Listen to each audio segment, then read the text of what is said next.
And welcome into the Friday edition of Robby and Rexrode, 1025, 1063 The Game. Robby Stanley, Joe Rexrode, Nick Keyser here with you on this Friday morning. Robby and Rexrode brought to you by Chuck McDowell Medical House Calls, Middle Tennessee's best medical care in the comfort and safety of your own home. For more information, go to medicalhousecalls.com. Medical House Calls, where the nearest clinic is your home. Joe Rexrode, good morning. How are you? I'm good. Hey, did you guys get the email on cleanup day, March 6th? You guys get that? Sure, I sure did. Yeah. Nick, did you get that? Yeah, I did. Okay, did you guys notice the time of the cleanup day when it starts? 9 a.m. Yeah, I did. Right when our show ends and when Chase's show starts. Interesting. Interesting, Chaser. I did notice that. Maybe How he'll about pre-tape that? it. Maybe he'll tape his show, Joe. You never know. Okay. Well, you can stick up for the boss if you want. That's fine. I'm giving him benefit of the I'll doubt. get in trouble. But maybe he I'll won't. get in trouble. I don't think he will. I really don't think All he right. will. Well, we'll see. We're gonna count down the days until March 6th. I can't wait. There'll Anyway, be how you guys doing? There'll be no headphones in the whole room. Yes. It'll be totally headphoneless. -4 degrees. Chase's march to kill us both continues. Good stuff. Nick Keyser, how are you? Ides of March. I'm doing well, guys. Glad to be with y'all this morning. Thanks. Glad to have you with us, Nick. We got a lot to get to on the program today. Caroline Fenton will join us at 7 o'clock. Stilly was on the program earlier this week, so we'll get Caroline coming up at 7 o'clock. Teron Davenport at 8:30. He's been down at the Senior Bowl all week, so we'll talk with Teron and learn a little bit more about what he's seen, what he's discovered down there. And there's a lot to get to on the Titans front as well. Joe, we begin with the NFL coaching cycle now complete. Washington makes their hire yesterday. Dan Quinn ends up being the head coaching hire for the Commanders. So they go from presumably everybody assuming waiting on Ben Johnson to make the offer for him to be the next head coach to Dan Quinn ended up being the guy. And that means that no Mike Vrabel in this coaching staff. So Mike Vrabel gets fired by the Titans and does not land another job in the immediate aftermath of it. So it begs the question, Joe, are others guilty of being Mike Vrabel Bobos, assuming that he would just land a job and now he didn't? Well, I think you could, I guess you could go Bobo on that. I'm certainly guilty of being wrong. There's no doubt about that. We have been accused before, even like when Vrabel was coach, if we weren't, some people were just done with him. So if we said he was good or he shouldn't be fired, then that was quote, a love fest. I did get a tweet. I did get a tweet last night from someone, which I can probably find, who's basically tagged a bunch of people and said, "You owe everyone an apology."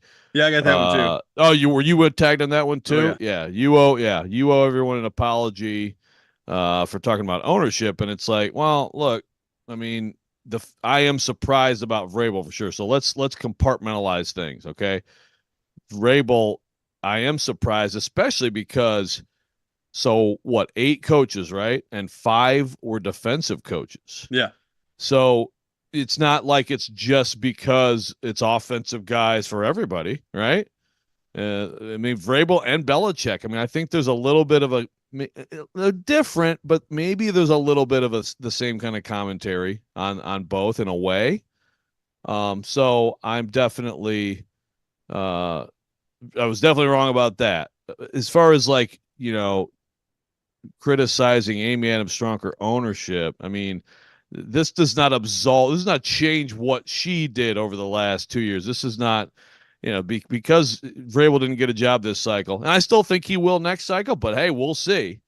And I think if that's the case, it changes a little bit, but it doesn't change the things that she did that we talked about and criticized at all. What the thing with her is how it works out here with Brian Callahan and Sure. Now Bill Callahan and, the whole deal. Yep, for sure. So going through the cycle, so Vrabel interviewed with the Chargers. I believe he interviewed with the Seahawks and the Falcons, right? Are those the 3 that we know for sure that he interviewed with? So I think he interviewed with the Seahawks. They inquired about him, but then I also heard yesterday that there was another team that wasn't reported that he talked to. So I don't know who that would be. It's like after the fact, for example, the Diana Rossini, after the fact, tweeted the other day that apparently the Commanders went through the process with Belichick and they kept it quiet. Yeah. And then, they decided against him. So there was apparently someone else as well. I think that Vrabel was runner up to Harbaugh with the Chargers. What's more surprising to you, Vrabel not landing a job or Belichick not landing a job? That's a great question.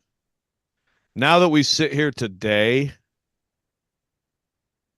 it's crazy. It just shows you how fickle things are in this league, because not long ago it would have been, I believe, like an absolute fight for Belichick, right? Yeah, like a fight for him.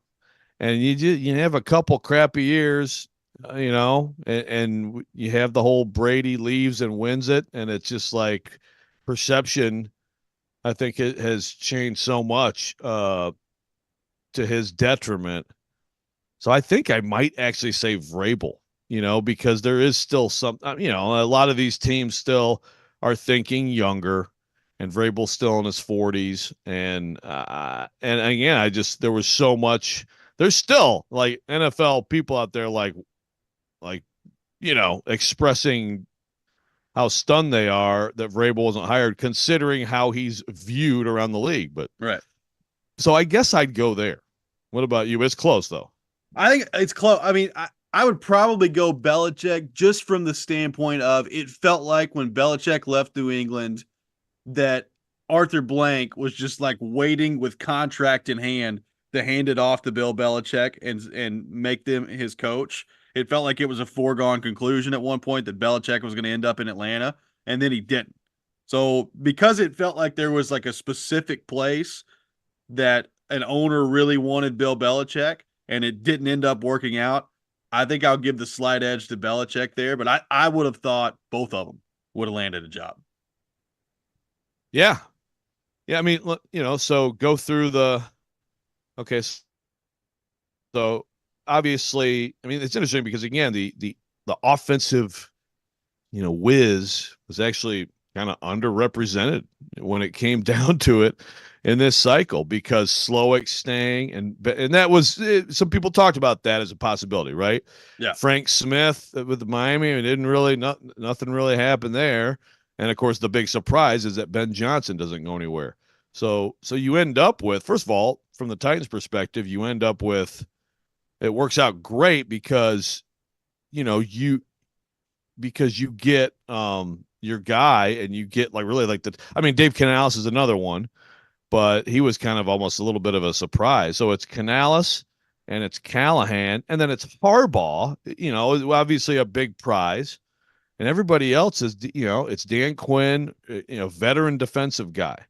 And then four young defensive guys. So that's what's interesting too. It's still the whiz kid, but defensive guy. I mean, I know Raheem Morris had been a head coach a long time ago. He's still young.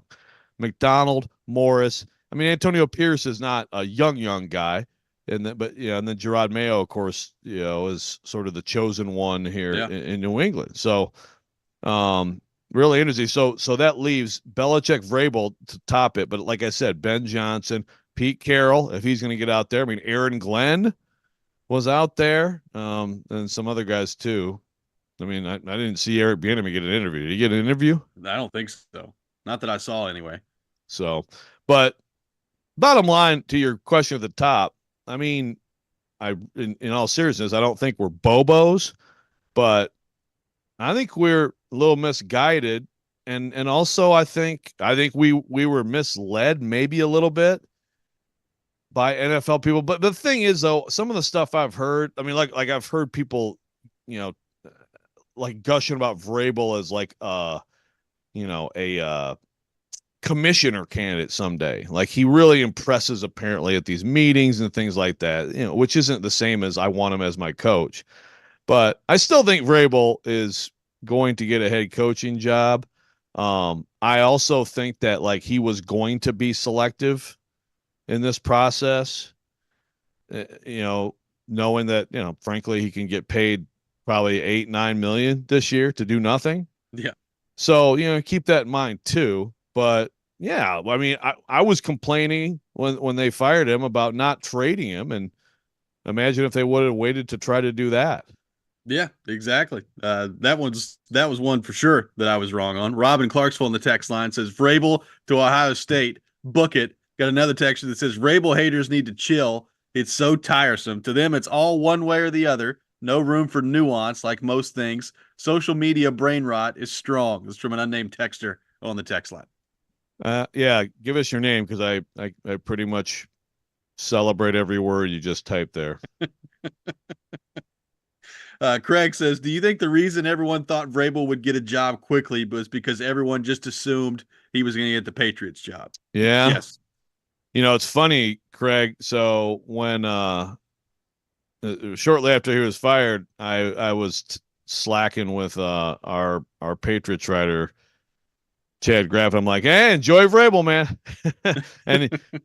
and he was like, well, I Vrabel or Mayo. I'm like, oh yeah, okay, that's right. I forgot about, I guess Mayo too. Sure, whatever. Yeah, enjoy Vrabel. And all of a sudden, it's like Mayo has been under contract. Look, some of this stuff, some of this stuff makes me think a little differently about some media up in Boston. I'll tell you that. Yes. Because I mean, I think they got maybe like intentionally screwed over, or they used terrible sources, one or the other. Yeah, I mean, pretty clear. One of the two, I think, pretty clearly happened at this point. 615-737-1025 is our phone number. We're off and running today here on Robby and Rexrode. Mike Vrabel not getting a job this coaching cycle. We'll take your reaction to that at 615-737-1025. Also, a big move made yesterday by the Titans. We'll get into that coming up next as well. Robby and Rexrode, 1025, 1063, the game.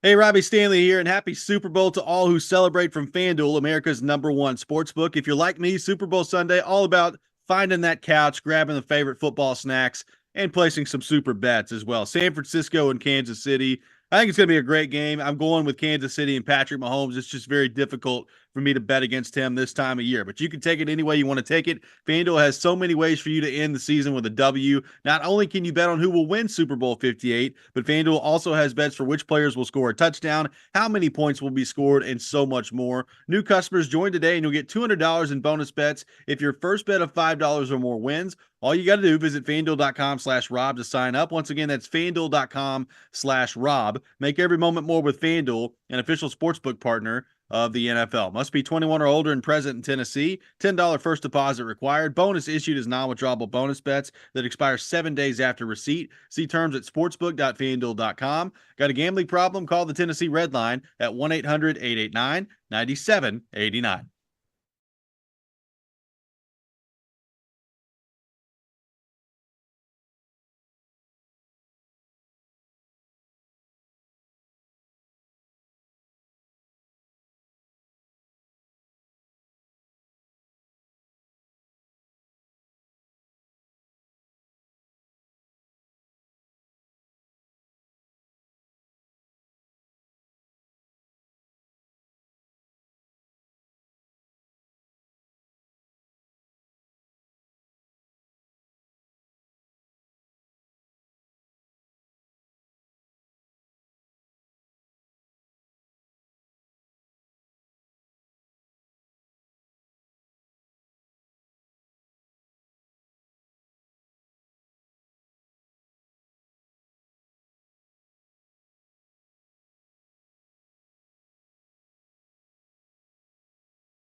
Welcome back in. Robby and Rexrode, 1025, 1063 The Game. Robby Stanley, Joe Rexrode, Nick Keyser here with you on this Friday morning. We're taking your thoughts on our phone and text lines driven by WilsonCountyHyundai.com. Broadcasting live from the Spring Hill Heating and Cooling Game National Studios, keeping your home feeling comfortable all year round. Vrabel not getting a coaching job this cycle. We'll take your thoughts on that all show long as well.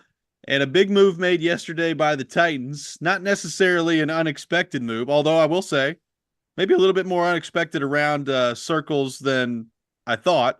But Bill Callahan, it looks like, Joe Rexrode, according to multiple reports, is headed to the Tennessee Titans to become the offensive line coach here. So we talked about that immediately after Brian Callahan was hired as head coach by the Titans.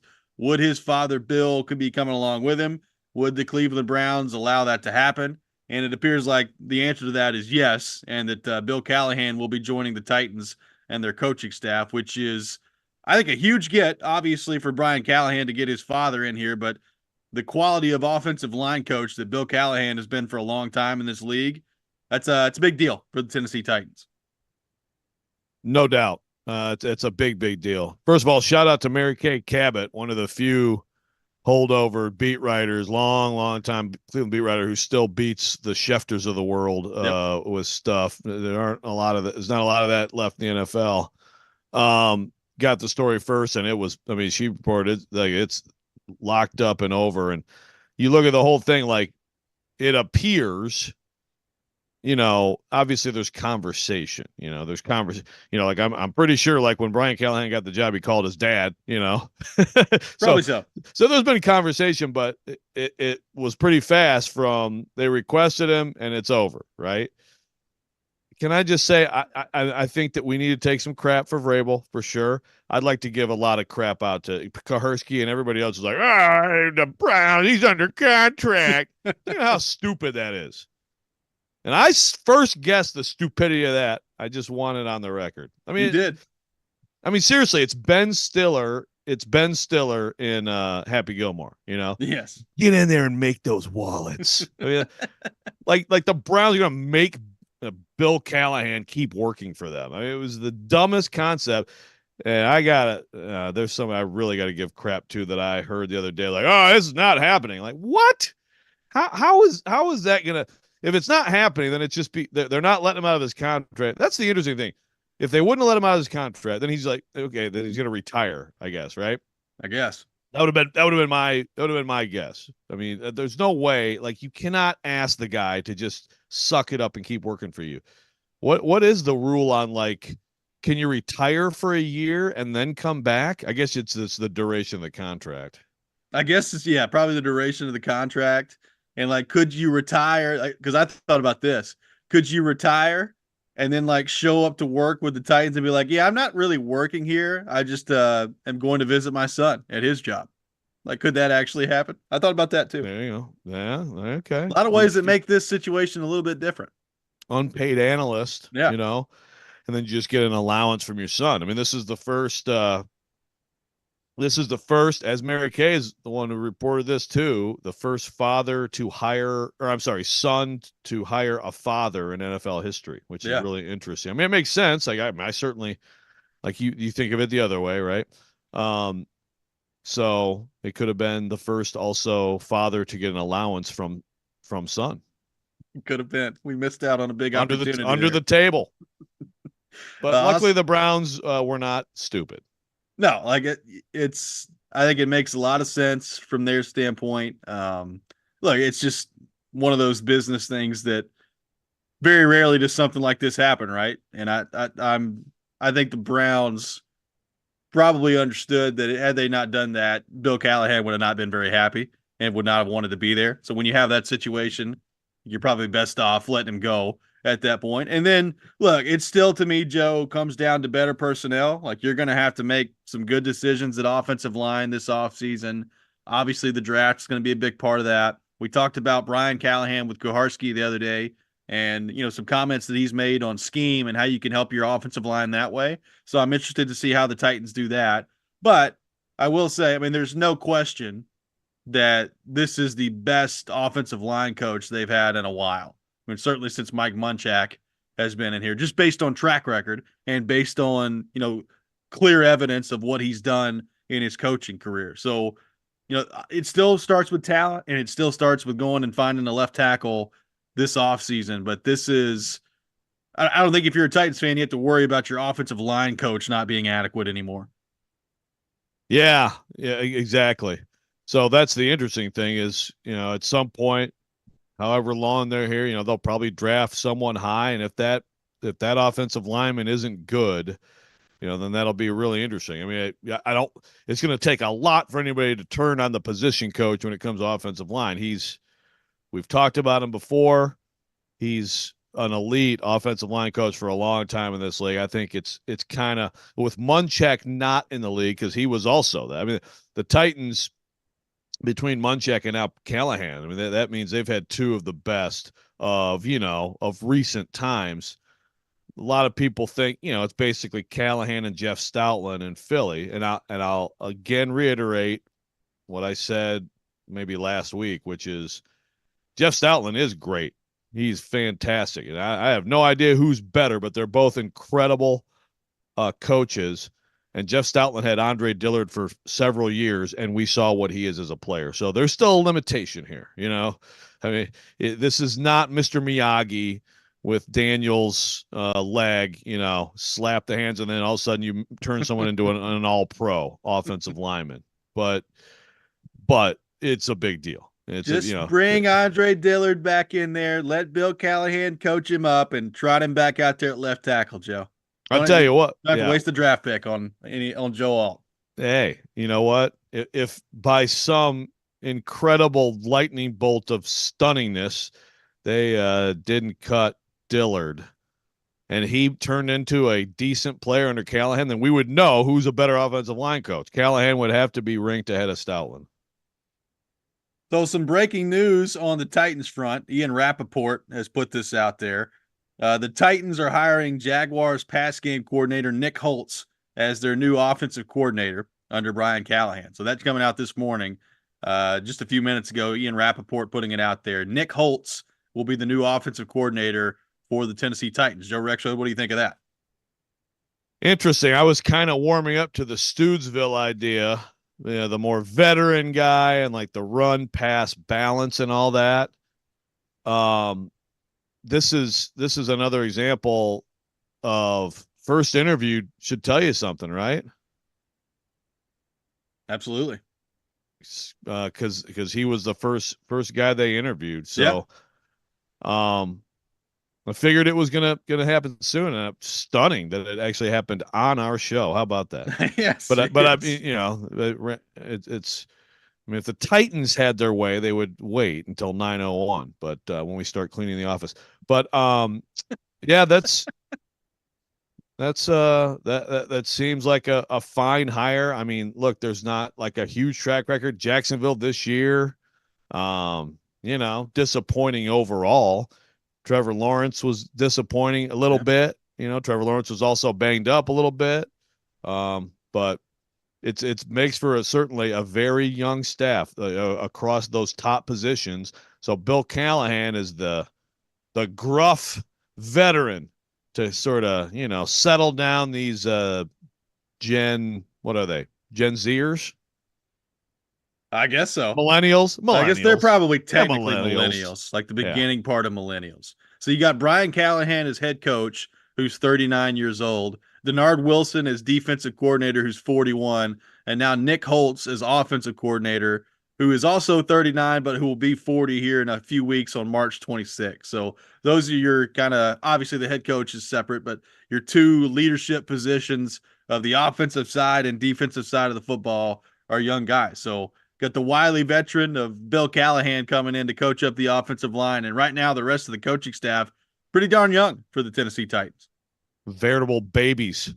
God, covering people, they still haven't hit 40 yet. Oh, good God.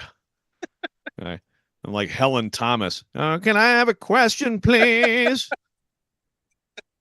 Austin from Clarksville asks, has there ever been this much hype behind the Titans coaching staff before? What do you think of that one, Joe? I don't know. I mean, social media does a lot of weird stuff, man. It does. But I think Bill Callahan is that's a known commodity. That's where, I mean, everything else is an unknown commodity. I mean, like Brian Callahan's getting his shot. The Bengals had success. I mean, Brian Callahan and his coordinators are like they make sense as hires, but like I don't know. We're gonna find out about all of them, right? But I will say that the Bill Callahan that gives it a little star, a little stamp of approval. Like you got yourself one of the absolute best at a very important place, and a place that's been obviously a huge problem for the Titans. So Bill Callahan is coming over to the Titans from the Cleveland Browns. The Titans have made their hire at offensive coordinator as well, with Nick Holtz coming in for the Jacksonville Jaguars. We'll take your thoughts on all that. 615-737-1025, our phone number. More coming up next. Make sure you tune in to 1025 The Game tomorrow as Vanderbilt men's basketball takes on Missouri at home. Pregame beginning at 2 o'clock. Tip-off at 2:30 with coverage also available on the 1025 The Game app and at thegamenashville.com. You're listening to Robby and Rexrode, 1025, 1063 The Game.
Tune in to 93.3 Classic Hits tomorrow as MTSU takes on Western Kentucky on the road. Pregame beginning at 6:30, tip-off at 7 o'clock, with coverage also available on the 93.3 Classic Hits app and at 93.3classichits.com. Welcome back in, Robby and Rexrode. The Titans, according to Ian Rappaport, has made their hire at offensive coordinator. Nick Holtz, who was the passing game coordinator with Jacksonville last season, will be the offensive coordinator for Brian Callahan and the Tennessee Titans. Joe, some background on him. So he began his career as an offensive quality control coach at Nebraska back in 2007, was an offensive assistant at Stanford from 08 to 11, and then was with the Raiders for a long time from 2012 to 21, was a bunch of different things on the offensive side of the ball, quality control coach, receivers coach, assistant receivers coach, and then moved on to be the UNLV offensive coordinator in 2022. Last year, the passing game coordinator in Jacksonville, and now is the offensive coordinator for the Tennessee Titans. So he has been around the NFL for a while with the Raiders, got his start in college football, and has been an offensive coordinator in college football as well, but now a first-time OC at the NFL level. Yeah, it's a really interesting path. First of all, you're saying Holtz. Are you confident in that? Have you seen someone say, because you could, there's no T like Lou. So is it Holtz or Holes? Nick Holes. I don't know. I need to look it up. Yeah. Okay. I wasn't sure if you were sure or not.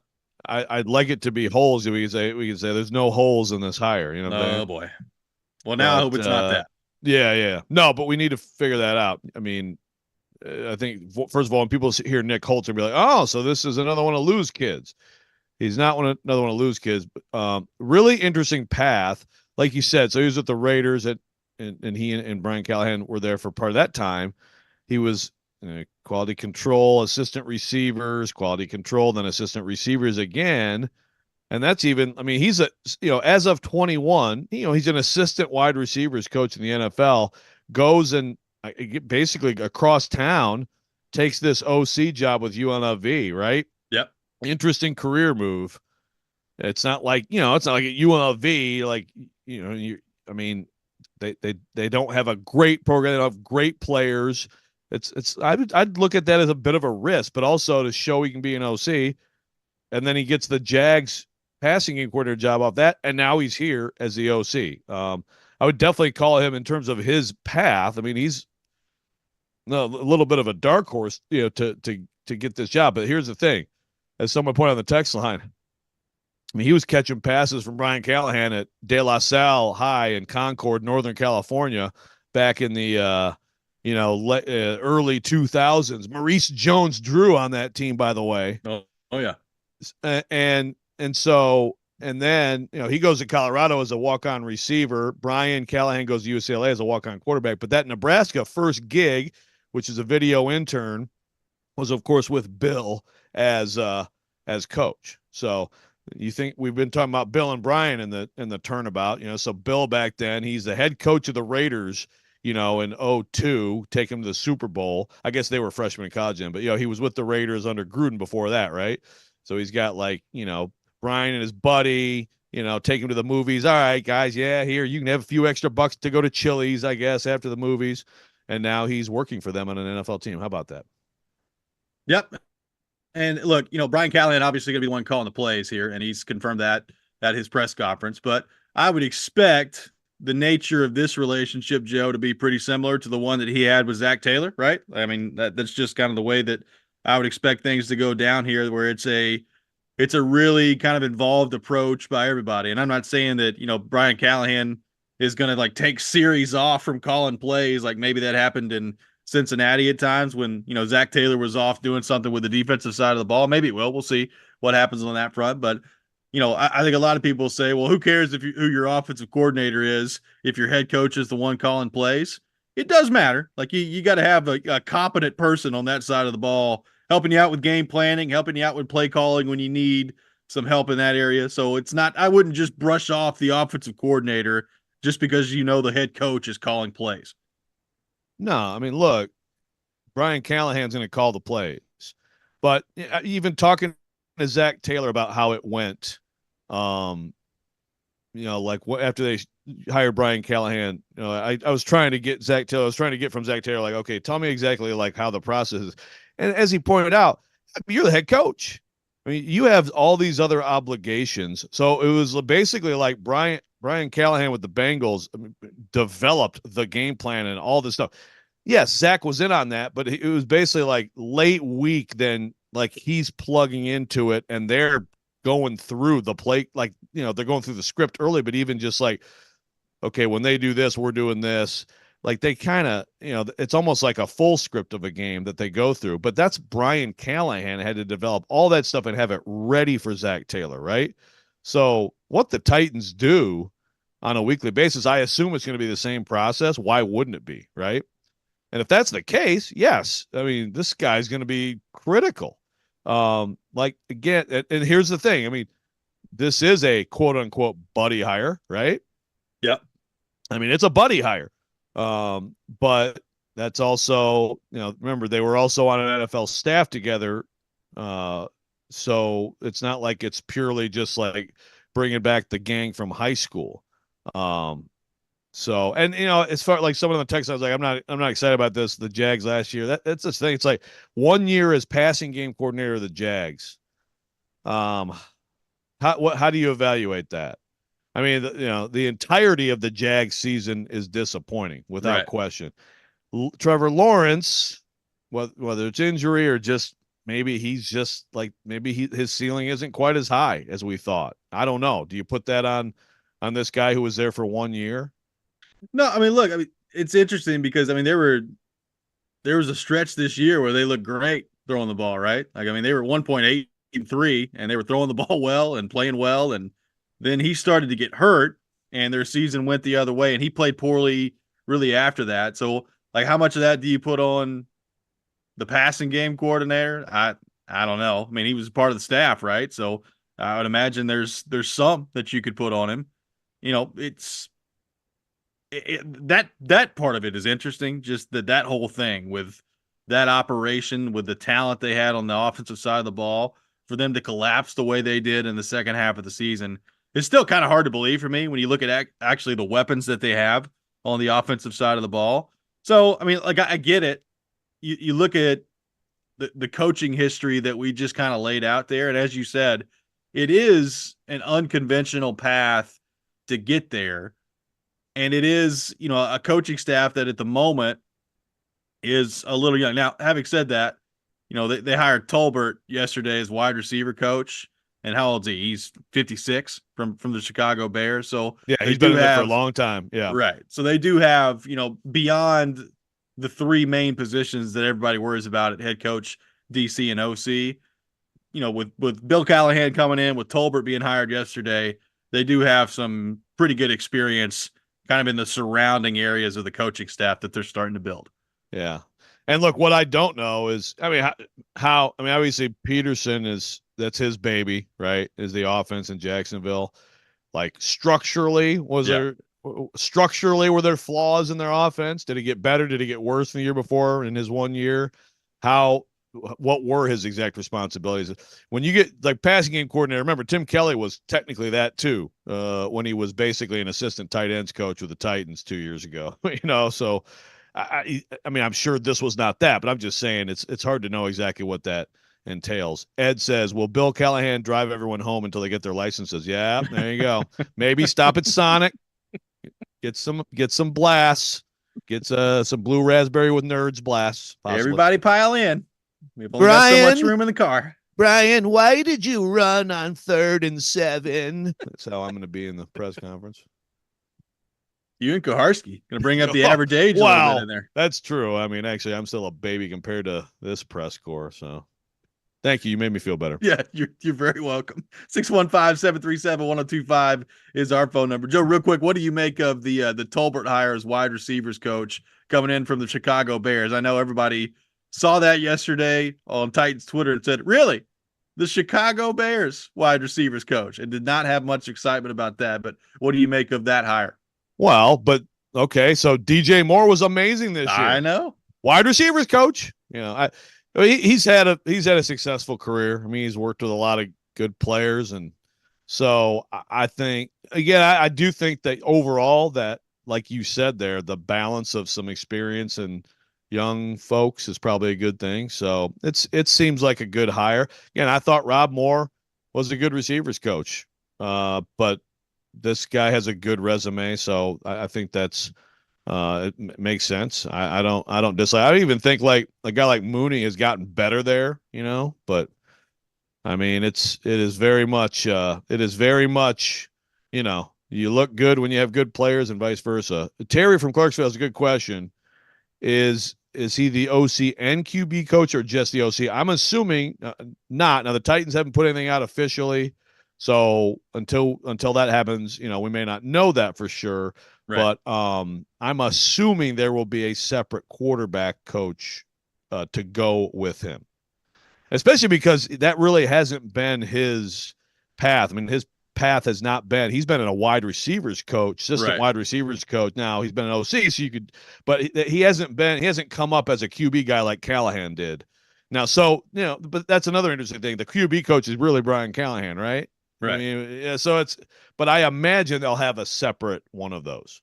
I would assume so as well. 615-737-1025 is our phone number. Coming up next, it's time for Call Your Shot Friday. We'll take your called shots, your bold predictions on our text line driven by WilsonCountyHyundai.com. 615-737-1025. Tune into 1025 The Game this Sunday as NASCAR returns. The Busch Light Classic at the Coliseum coverage will begin at 3:30 with the race coming up at 7 o'clock. Coverage also available on the 1025 The Game app and at theGameNashville.com. You're listening to Robby and Rexrode, 1025, 1063, The Game.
Wide left on FanDuel's Kick of Destiny. Now he's back for Kick of Destiny 2.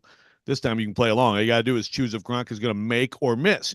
Get that free pick in right now, because if you're right, you're going to win a share of $10 million in bonus bets. Everyone can get in on the action when Gronk takes the shot at redemption before Super Bowl 58.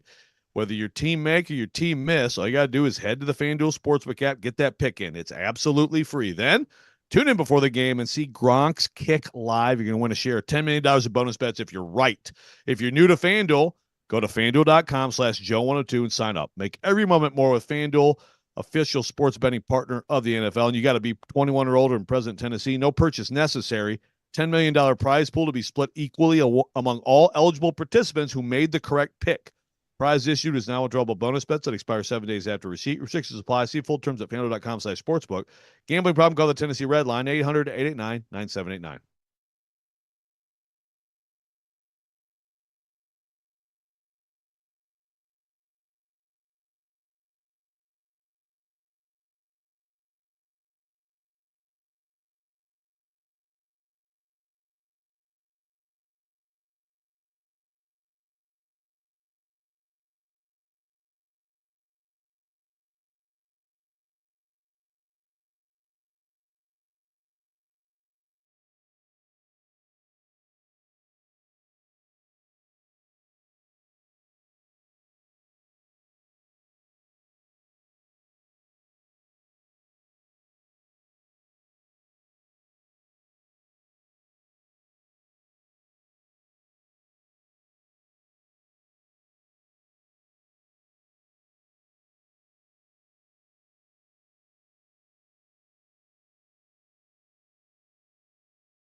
The sports weekend has arrived. You know what that means. Shoot your shot. It's time for Call Your Shot Friday with Robby and Rexrode on ESPN 1025 The Game and the Game Nashville app.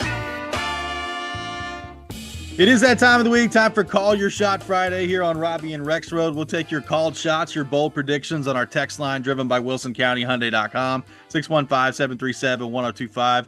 Joe, we will get to Call Your Shot Friday coming up here in just a few minutes. But before we do, we have some breaking news here on the program. Nick Keyser, hit the sounder. Joe, I am happy to report to you that Punxsutawney Phil has not seen his shadow, indicating an early spring is coming. Groundhog Day 2024, Punxsutawney Phil, the groundhog, not seeing his shadow. We got an early spring coming. Wow. Okay. That doesn't that like never happen? Yeah. Now I'm nervous that it's gonna prove that it means nothing. Most years he sees his shadow like, okay, well, it's gonna be a crappy winter like we expected. Okay, early spring. We deserve an early spring after the week we had. I would love to know like how they determine whether or not he sees it. Like, does he tell him? Does he look and make sure? Like, I didn't quite see that one.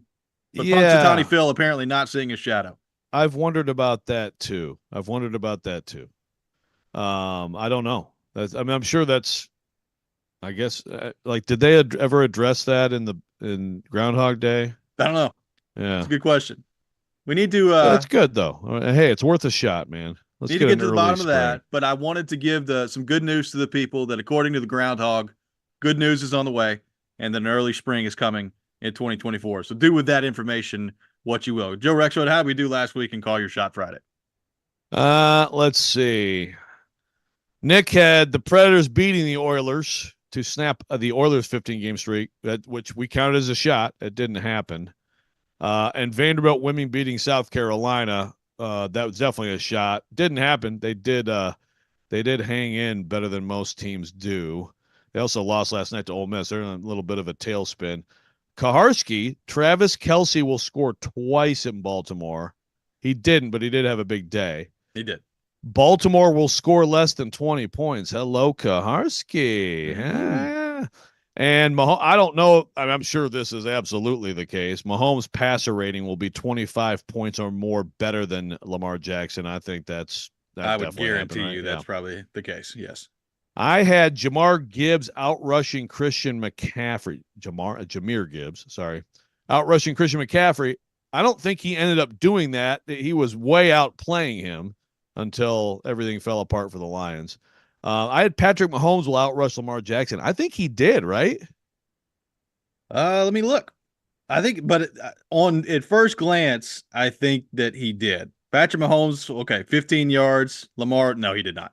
Lamar with 54 yards. Well, crap. So not even close. Philip Forsberg hat trick against the Oilers? No. Also, Josiah James 20 points at Vanderbilt. That did not happen. They didn't. It was all the Dalton Connect show. So there you go. There we go. Nick Keyser, your called shots for this week. Yes. Well, I just got a call. I'll go back to the groundhog for just a second, Robby. I just had a caller that said he lived in Pennsylvania for 12 years.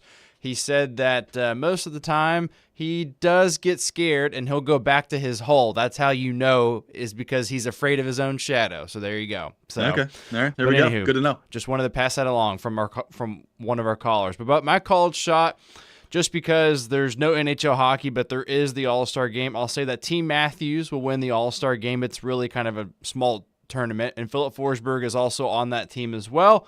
But I think that that's probably one of the more talented teams for sure. So I'll go with Team Matthews winning the NHL All-Star game this weekend. And get excited. Yeah, really, right? And I'm going to say that the Tennessee Volunteers on the road take down Kentucky tonight. Should be a fun one. Or is it tomorrow? I think it's tomorrow night. Yeah, tomorrow night. Tomorrow. Yeah.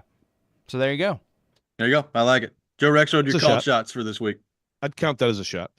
A couple from that game. Jonas Adu, who had a rough one against South Carolina, has been really good this year. 15-plus points and 15-plus rebounds for the Vols at Kentucky. Now, you tell me if this is a shot or not. It may not be. But Dalton Connect at Kentucky will not reach 30 points. Is that a shot? I mean, he's averaging 32 on the road. Yeah, it's a shot. Okay. Sure. Light, and of course we're light this week. I mean, my goodness, but in the absence of football, some genius on some news channel will start the push to find Taylor Swift's birth certificate because she may be a plant from another country. She also may be an AI creation brought to end the world. So Okay. we're going to get to Taylor Swift birth certificate will be the next stage of that. Nice. Very nicely done. Santiago Vescovi, 18 points against Kentucky. 18 precisely, which the way that that's gone so far this year, Joe, is a shot. But 18 points precisely against Kentucky coming up. The Tennessee Vols will win on a buzzer beater, and John Calipari will have a technical foul in the first half. A technical foul in the first half from John Calipari on Saturday. Probably less of a shot if I would have said Rick Barnes because he lets that fly every now and then. But I'm going Calipari, technical foul in the first half. Yeah, Rick Barnes got one at Vandy, which was like, wow. I was trying to look from a mile away to see if he said any bad words. I don't think he did. Yeah, I'd be surprised if he did. William from Madison says, winless Missouri will come to Memorial tomorrow and win by 20. A lot of Vanderbilt hate on the called shots right now. I would say them winning by 20, that would count as a shot. Them winning, that was not a shot. But by 20, that counts. Cam on the text line says, called shots, UC Saros will be traded at the deadline, and Dalton Connect will go for 30-plus again, but the Vols will lose again against Kentucky. So going with Saros being traded at the deadline as well. We could have gone that way. Yeah, the deadline but that's coming up. It's coming up. We can wait. Yeah, but that's fine.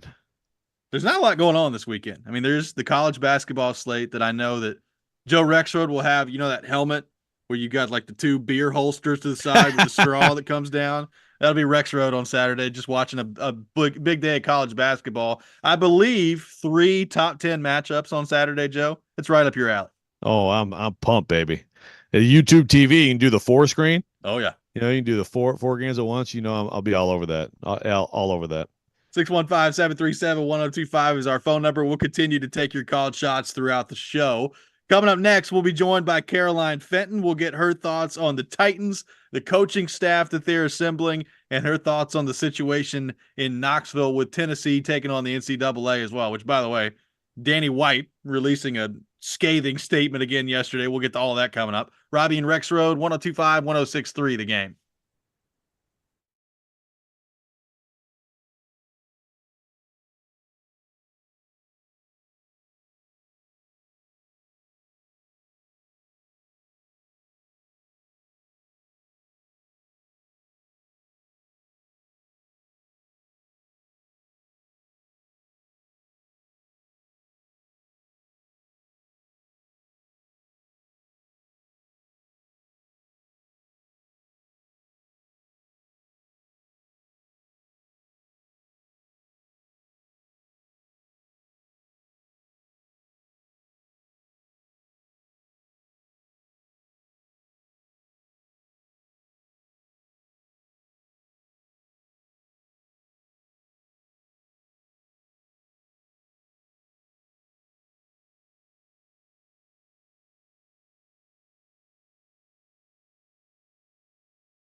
Hour number 2, Robby and Rexrode, 102.5, 106.3 The Game. Robbie Stanley, Joe Rexrode, Nick Keyser here with you on this Friday morning. Taking your thoughts, 615-737-1025, our phone number, 615-737-1025. And normally at this time, we are joined by Jared Stillman on Fridays at 7 o'clock. He's already graced our program with his presence earlier in the week. And I got to tell you, when we announced that Caroline Fenton was coming on at 7 o'clock this morning, people way more excited about it. Just pointing it out, way more excited that Caroline was coming on. Caroline joins us now. Caroline, good morning. How are you? The record show, the people ranted and raved, and they shook their pom-poms, and they were dancing in the streets, and there were fireworks that I would be on the program today. Yeah, I mean, that's pretty much how it went down. And, sounds like Vols fans reacting to Donnie Plowman. Well, It was the anti-Greg Schiano reaction. Yeah, pretty much. Yeah, Donnie Plowman and myself were both the most popular women in the state of Tennessee this week. So let's just get right to that, Caroline. So what do you make of the way that this has all started to shake out here? You got the Pat Forty report from Sports Illustrated talking about the investigation into Tennessee. Donnie Plowman's response to that in a scathing email. You had Danny White take to social media yesterday and basically just rip the NCAA a new one with the way that he put his statement out there too. So what do you make of what looks like the impending battle coming up in court between Tennessee and the NCAA? It is, when you hear, I'm going to send a strongly worded email, Donnie Plowman and Danny White, like they have taken that to the next level. That's not even a strongly worded email. That is a mic drop email. That's a big old middle finger to you via email with a whole lot of legal jargon. It's hard because there is so much information that I know that we don't know. Like if it is indeed just Nico Yamaleava taking the plane from California to Knoxville, and that's what the NCAA has their britches all in a wad about, well, then that's silly. That is so dumb. And Tennessee is going to win that 7 days a week and twice on Sundays. I don't think that you get such a heated reaction from all of those people, Tennessee public officials as well, if it's just about the plane. I mean, it's like, this is big. Like, this is serious. I do think if Tennessee wins this in court, that is a really, really massive thing, not just for Tennessee, but for the rest of college football and for the rest of college sports and the NCAA, that as currently constructed, the rules that are currently in place, there is nothing that the NCAA can do to put any sort of guidelines up surrounding NIL. Now, that doesn't mean they can't do anything in the future. What can they do in the future? Honestly, I do not know. Because if the NCAA wants to say, hey, you cannot use NIL in recruiting, okay, well, you can't put a salary cap on it.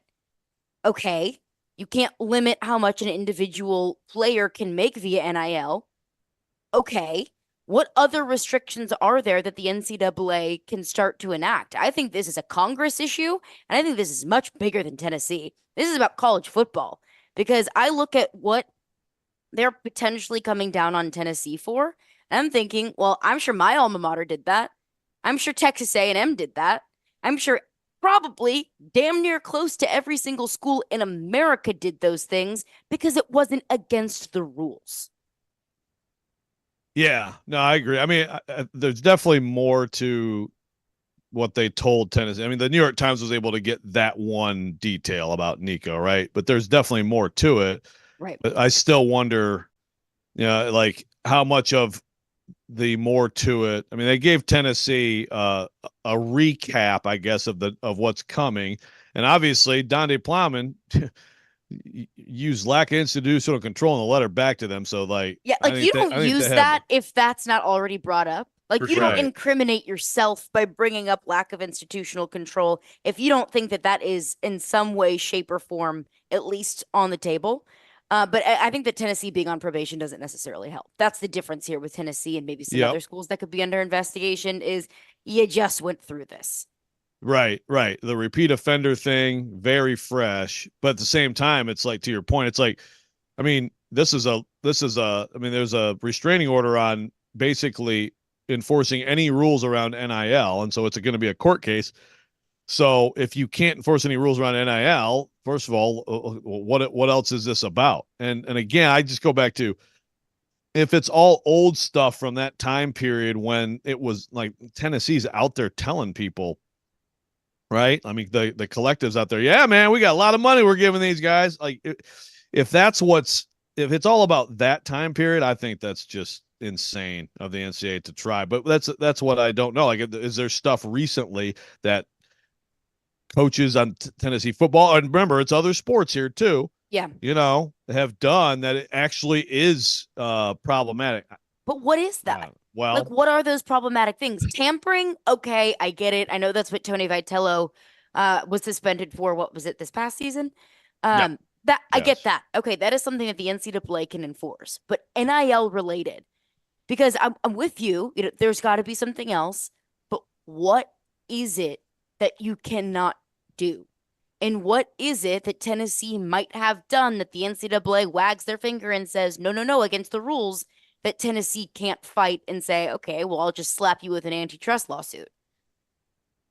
Right. Like, they made a big deal out of the tampering at the meeting last month, and they said they had screenshots, so that's Receipts. the best I can come up with. But it's, even with that, it's like, I mean, even with that, all of this is everybody's doing it. Now, granted, everybody was doing cheating before too. And if you were the dumb, sloppy school that got caught, given a bag of cash, then that's what happens. One person gets caught speeding and 10 other people are speeding and they don't get pulled over, right? So And I everyone else suppose, doing it does not excuse you from breaking the rules.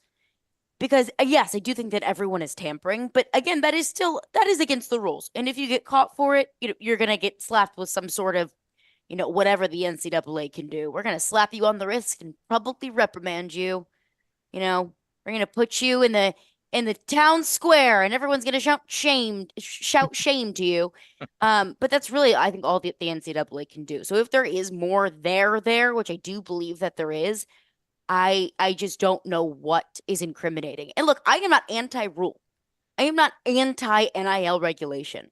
I think that college football needs some sort of something, some sort of rules and regulations and guidelines surrounding NIL, because the world that we're living in now, specifically with college football, but it does apply to other sports, I think it's just simply unsustainable.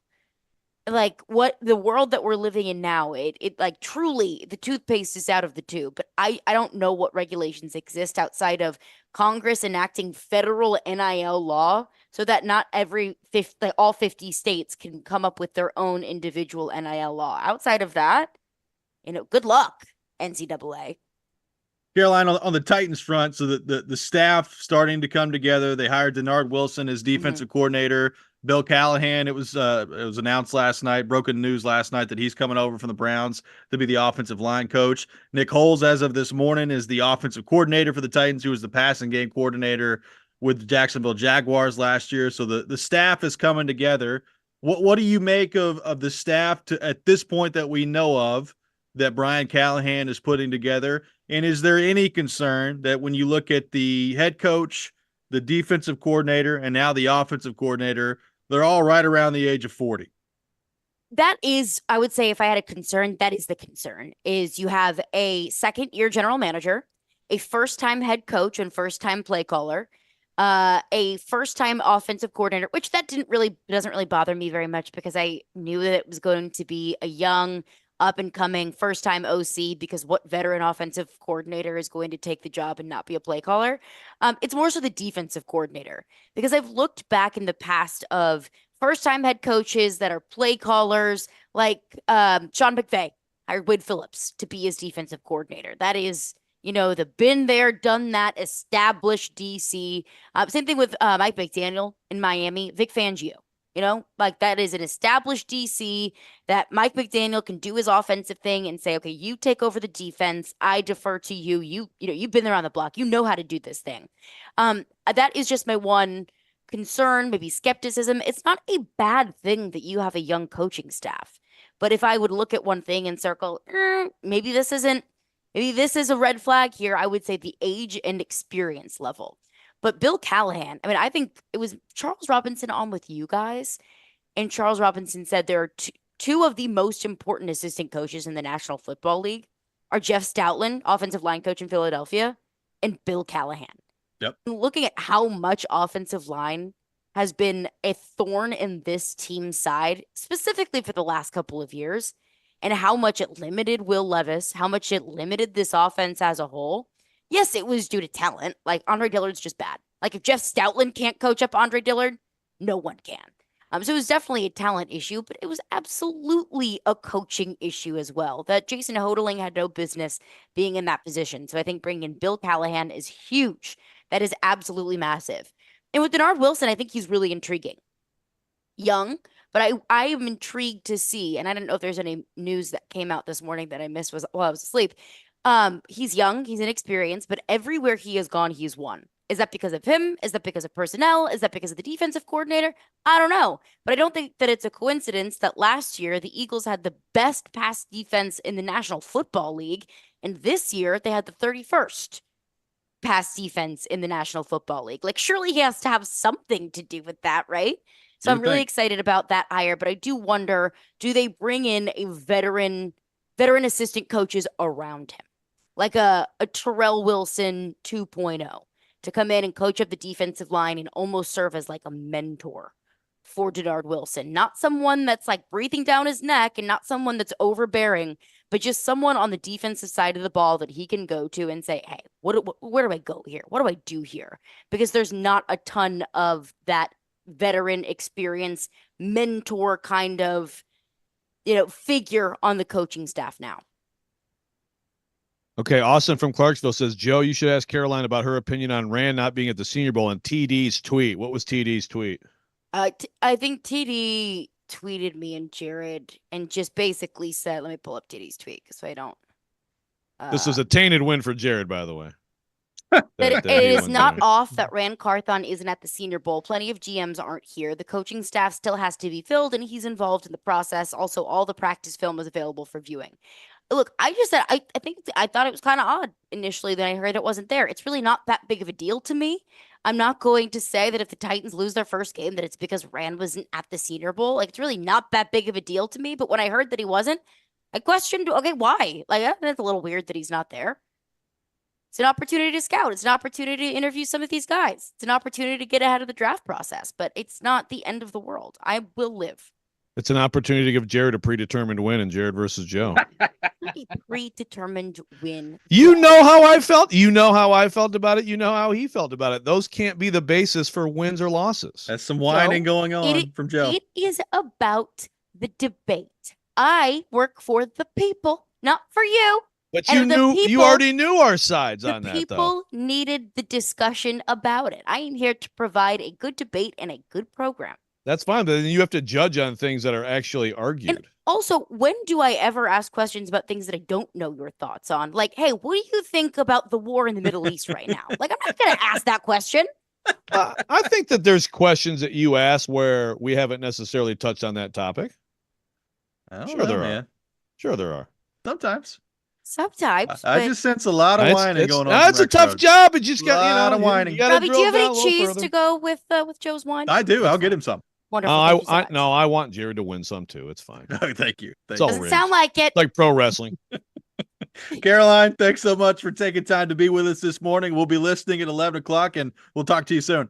All right. Appreciate it. Thanks, y'all. Caroline Fenton, our guest on Robby and Rexrode. We'll take your thoughts on what Caroline had to say. We'll also get to Danny White's scathing memo, social media release, whatever you want to call it, to the NCAA yesterday as well, coming up next. This is Robby and Rexrode, 102.5, 106.3, The Game.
Welcome back in, Robby and Rexrode, 102.5, 106.3 The Game, brought to you by Chuck McDowell and Medical House Calls, Middle Tennessee's best medical care in the comfort and safety of your own home. For more information, go to medicalhousecalls.com. Medical House Calls, where the nearest clinic is your home. Robby Stanley, Joe Rexrode, Nick Keyser here with you on this Friday morning. Appreciate Caroline Fenton for being with us in the last segment.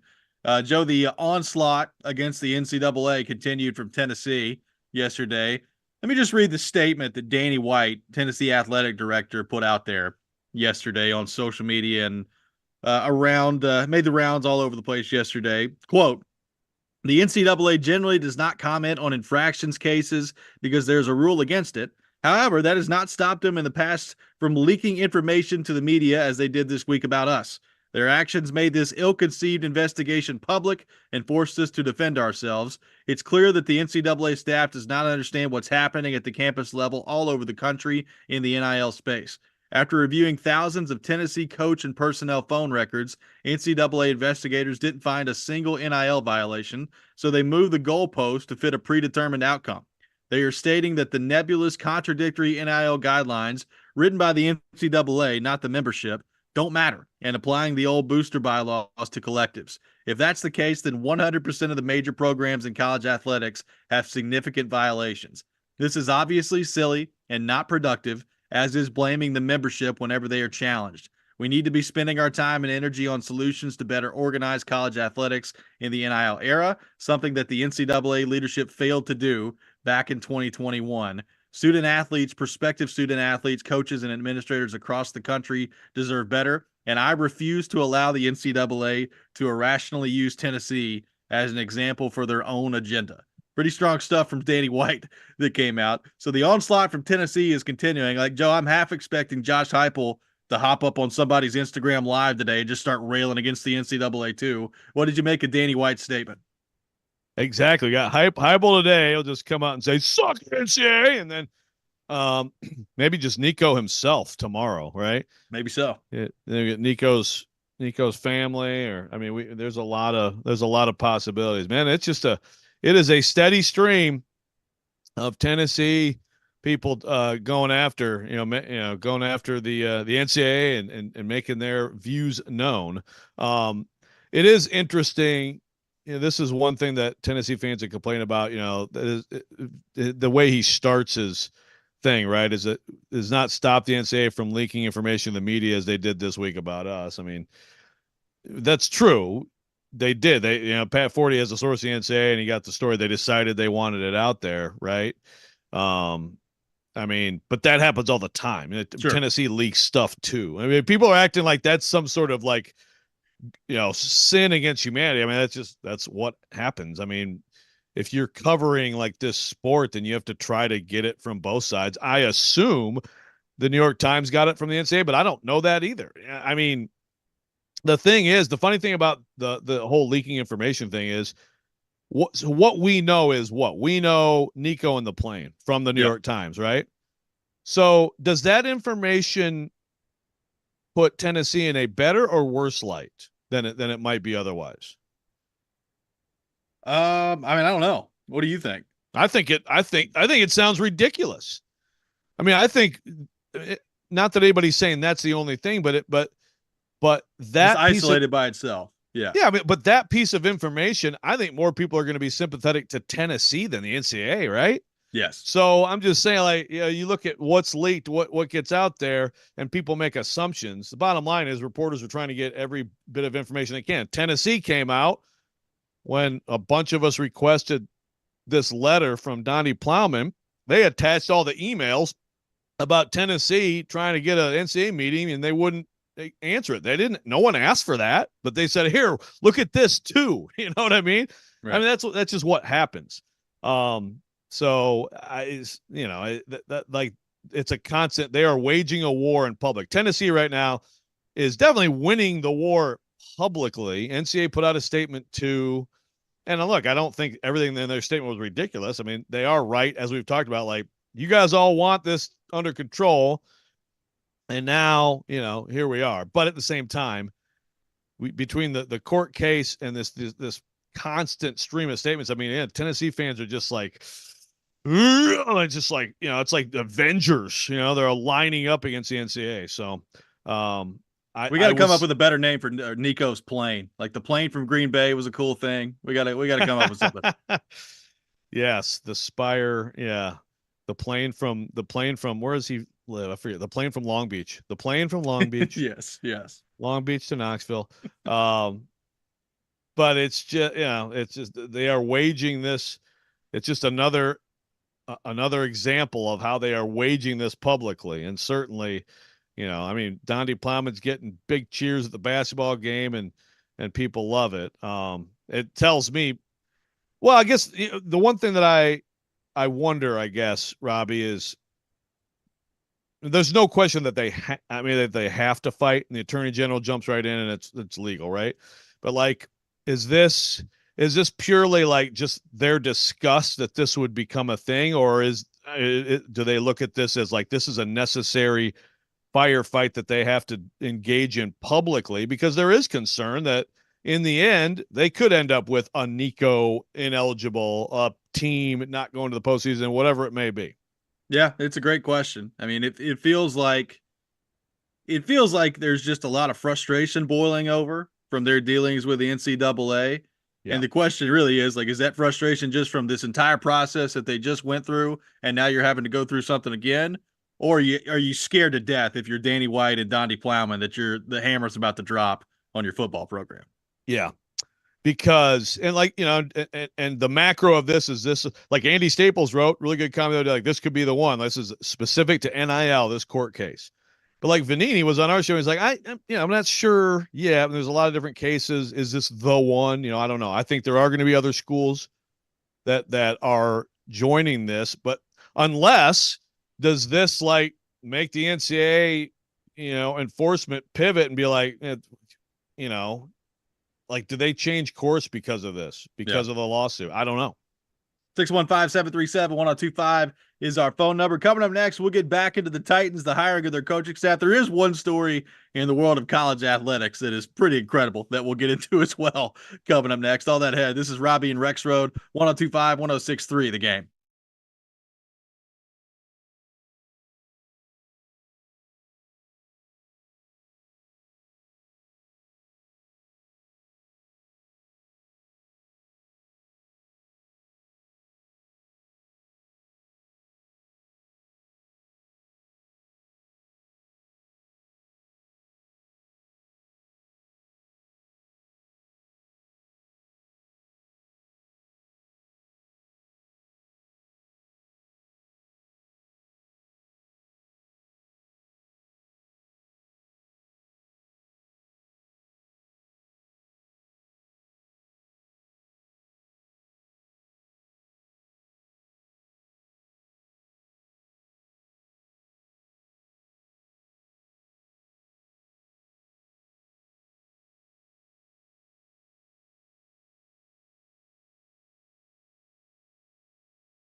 Welcome back in, Robby and Rexrode, 102.5, 106.3 The Game. Robbie Stanley, Joe Rexrode, Nick Keyser here with you on this Friday morning, live from our Spring Hill Heating and Cooling Game Nashville studios, keeping your home feeling comfortable all year round. We'll have the Rex Rant with Joe Rexrode coming up here in just a few minutes at 7:45. Teron Davenport, ESPN NFL Nation Titans reporter, will join us at 8:30.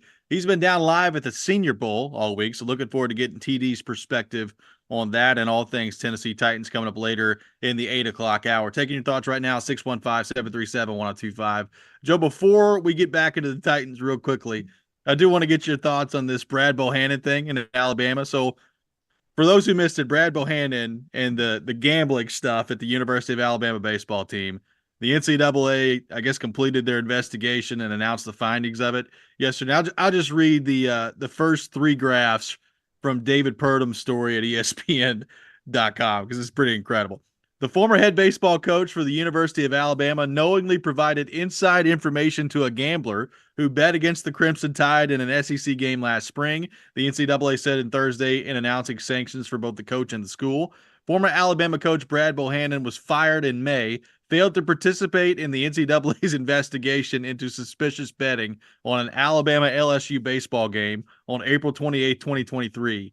The NCAA found that Bohannon violated wagering and ethical conduct rules and received a 15-year show cause order. Any NCAA institution that hires Bohannon must suspend him for 100% of the baseball regular season for the first 5 seasons of his employment. So the university ended up receiving like 3 years of probation, $5,000 fines, and now he's got a 15-year show cause penalty for providing inside information to a gambler who, by the way, bet against his team throughout all this. So what did you make of the findings and the punishment for Brad Bohannon of Alabama? This is an all-timer. Since we're making fun of my age on this program, like this is like Don Knotts and Tim Conway as criminals in the Apple Dumpling Gang. Like this is nice. Joe Pesci, in Home Alone, like just complete bumbling idiots trying to pull off a crime. So when this first came out, it was like suspicious activity from the book, right? Yeah. And so I figured that was like, okay, so all of a sudden this guy comes up and like, I want to put a whole bunch on this random college baseball game. And so the sportsbook's like, ooh, this is weird. And I'm like, see, there you go. That's good to know, that like sports books are that attentive to things, right? I mean, it's just a weird thing. Here's the suspicious activity from the report. The dude who placed the bet went to the sportsbooks that was like, this is for sure going to win. If only you guys knew what I knew. Yeah. And he showed them the text from the Bama coach that, hey, guys, I'm about to rob you of a bunch of money. Here's the evidence of it. What? Just moron. Are you kidding me? So this guy will never coach again. It's just utterly pathetic on his part. But also, if you're going to do this stuff, like don't get like your idiot cousin, Johnny or whatever, to like partner up with someone who knows their head from their behind. By the way, God. That guy's name is Bert Eugene Neff, which does not sound like a real name at all, but Bert Eugene Neff, the perpetrator. Bert Eugene Neff. My godness. I just said my godness. That's a fantastic name for this situation. Just truly amazing. Truly amazing. Just good stuff there. Hey guys, you'll never believe what bet I'm about to make here. I'm about to take a whole bunch of money from you. Check it out. Look at the text message that I've received. What do you think of that there, buddy? Thanks, Bert. Appreciate it. Oh, God. Good stuff there. Joe, on the Titans front, so let's recap everything that's happened over the last couple of days here. So Denard Wilson, hired by the Titans as their defensive coordinator, coming over from Baltimore as their defensive backs coach. Last night, Mary Kay Cabot up in Cleveland reporting that Bill Callahan making his way to the Titans to be their offensive line coach. And we've talked about that basically since the day Brian Callahan was hired, of whether or not that would happen. That looks like that's going to be official, and that Bill Callahan will be the next offensive line coach for the Tennessee Titans. And today, this morning, Nick Holtz, I've been looking it up, Joe. I can't figure out which one it is. So we're going Holtz until proven wrong, because now that I look at it, it makes more sense than what I was saying earlier in the program. So Nick Holtz hired by the Titans to be the next offensive coordinator. He was the passing game coordinator with the Jacksonville Jaguars. So last couple of days, they found their defensive coordinator, they found their offensive coordinator, and their offensive line coach. So the coaching staff for the Tennessee Titans starting to slowly come together here under Brian Callahan. Yeah. So the coordinators been, but the coordinators are important, and we're going to find out. This is their first, both of them is their first opportunity to be coordinators. Callahan's first opportunity to be a head coach. But we know that he has scored big. And look, when he was hired, that was the presumption. It's why he was asked about it. And of course, he was like, oh, I haven't even thought about it. He's under contract. But to me, it was always a lock that Bill Callahan was going to be here as the O-line coach. And that's just a huge hire. I mean, anybody up in Cleveland, it is very easy to find people, including players there, people who, excuse me, cover the Browns, raving about the impact that Bill Callahan had up there. As I said, my favorite part of his resume is that we still think of Wisconsin football, which used to be a complete joke before he got to Madison with Barry Alvarez. But Wisconsin football is still known for churning out just monster offensive lineman after monster. That starts with him. That goes back to him in like 1989 arriving in Madison, Wisconsin. But a guy who I've seen some people, I saw Mike Hernan say this, and he's not alone. And yeah, maybe Charles, did Charles say that too? I guess he might have said these, like Caroline said, one of two position coaches in this league who are basically most valued was Jeff Stoutland, another O-line coach being the other. The NFL has an offensive line performance problem, right? Like it is short on great offensive linemen. And I think that's a big part of really the defense started to get more of the upper hand this year overall, if you look at the numbers. And if you have someone who's elite at developing offensive linemen, that's a big deal. You still have to have the right guys, that you bring onto your roster, but that's a big hire. By the way, some more news on the NFL offensive coordinator front. Liam Cohen, it looks like, is going to be the next OC with the Tampa Bay Bucks. So we talked a lot about Liam Cohen, his connection to Will Levis at Kentucky, and whether or not that can make him a candidate here for the offensive coordinator job. It looks like he will now be the next offensive coordinator with the Tampa Bay Buccaneers. Mike Garafolo putting that out there earlier this morning. Interesting. I figured if Liam Cohen was going to leave Kentucky, he was going to leave Kentucky to come coach, his guy here in Nashville, who he coached at Kentucky, and the year they had together was what elevated Will Levis to an NFL prospect. But I guess he wanted to get back to the NFL. I guess so. I mean, he talked I think last year when he got back to Kentucky, he's like, yeah, I'm putting my roots back here, man. We're back in Kentucky. Apparently not. 1 year later, he's back in the NFL. But look, man, when you have an opportunity, Joe, to go coach the Bake Show, you take that opportunity. There's a report out there that he's going to get more than $40 million a year, which is just wild. Oh, Bake Show it up, baby. My goodness. Hey, he was really good this year. He was really good. So, so Canales gets a job on the strength of that. And so now you see, does it continue? There is pressure in that situation after he had that resurgent year for Liam Cohen to be able to come in and keep doing the same thing with him. Jake from Greenbrier on the text line says, Holtz is the least inspiring hire to me, but he and Callahan have history, so hopefully they work well together. I'm stoked about Wilson, Tolbert, and Bill Callahan. Really, really good staff coming together. This is from Jake and Greenbrier on the text line. I will ask, and I don't know the answer, but I've seen some Titans Twitter sentiments to the effect of, is this the greatest Titans staff ever coming together? And first of all, I'm like, well, I mean, it's very early. Now, Bill Callahan is a hell of a hire. Sure. But, I mean, Jeff Fisher had some pretty darn good coaches, didn't he? Over his time there. I mean, including Munchak, for example. Greg Williams. Yeah, Greg Williams, pretty effective. Yeah, Jim Schwartz, that's right. The father of modern football, Jim Schwartz. Yes. Yeah. I don't know. It sounds maybe a little bit hyperbolic, but I agree with Jake that, I mean, you should be excited. As a Titans fan, you should like what you're seeing here overall. Yeah, no question. 615-737-1025, our phone number. Coming up next, it's time for the Rex Rant with Joe Rexrode. You can check that out every morning here on the program. You're listening to Robby and Rexrode, 102.5, 106.3, The Game.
Football fans, FanDuel has a perfect way for everyone to get in on Super Bowl 58 action with a no-sweat same-game parlay. Joe Rexrode here to let you know.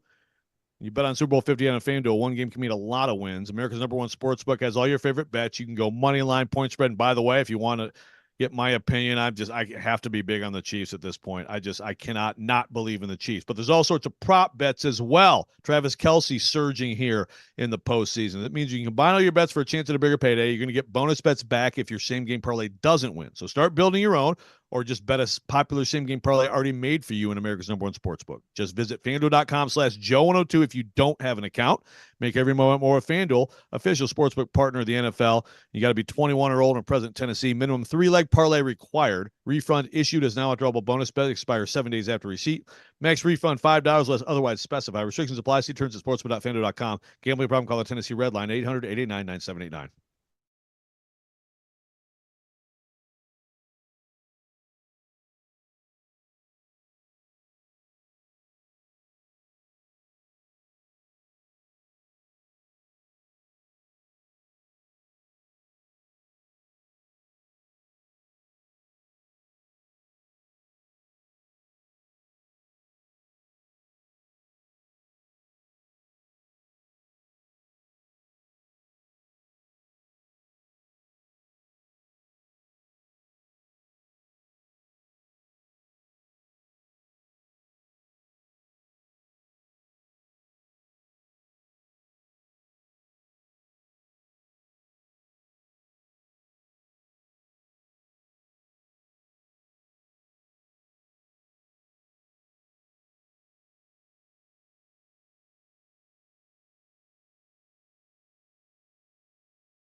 Sometimes he wakes up on the wrong side of the bed.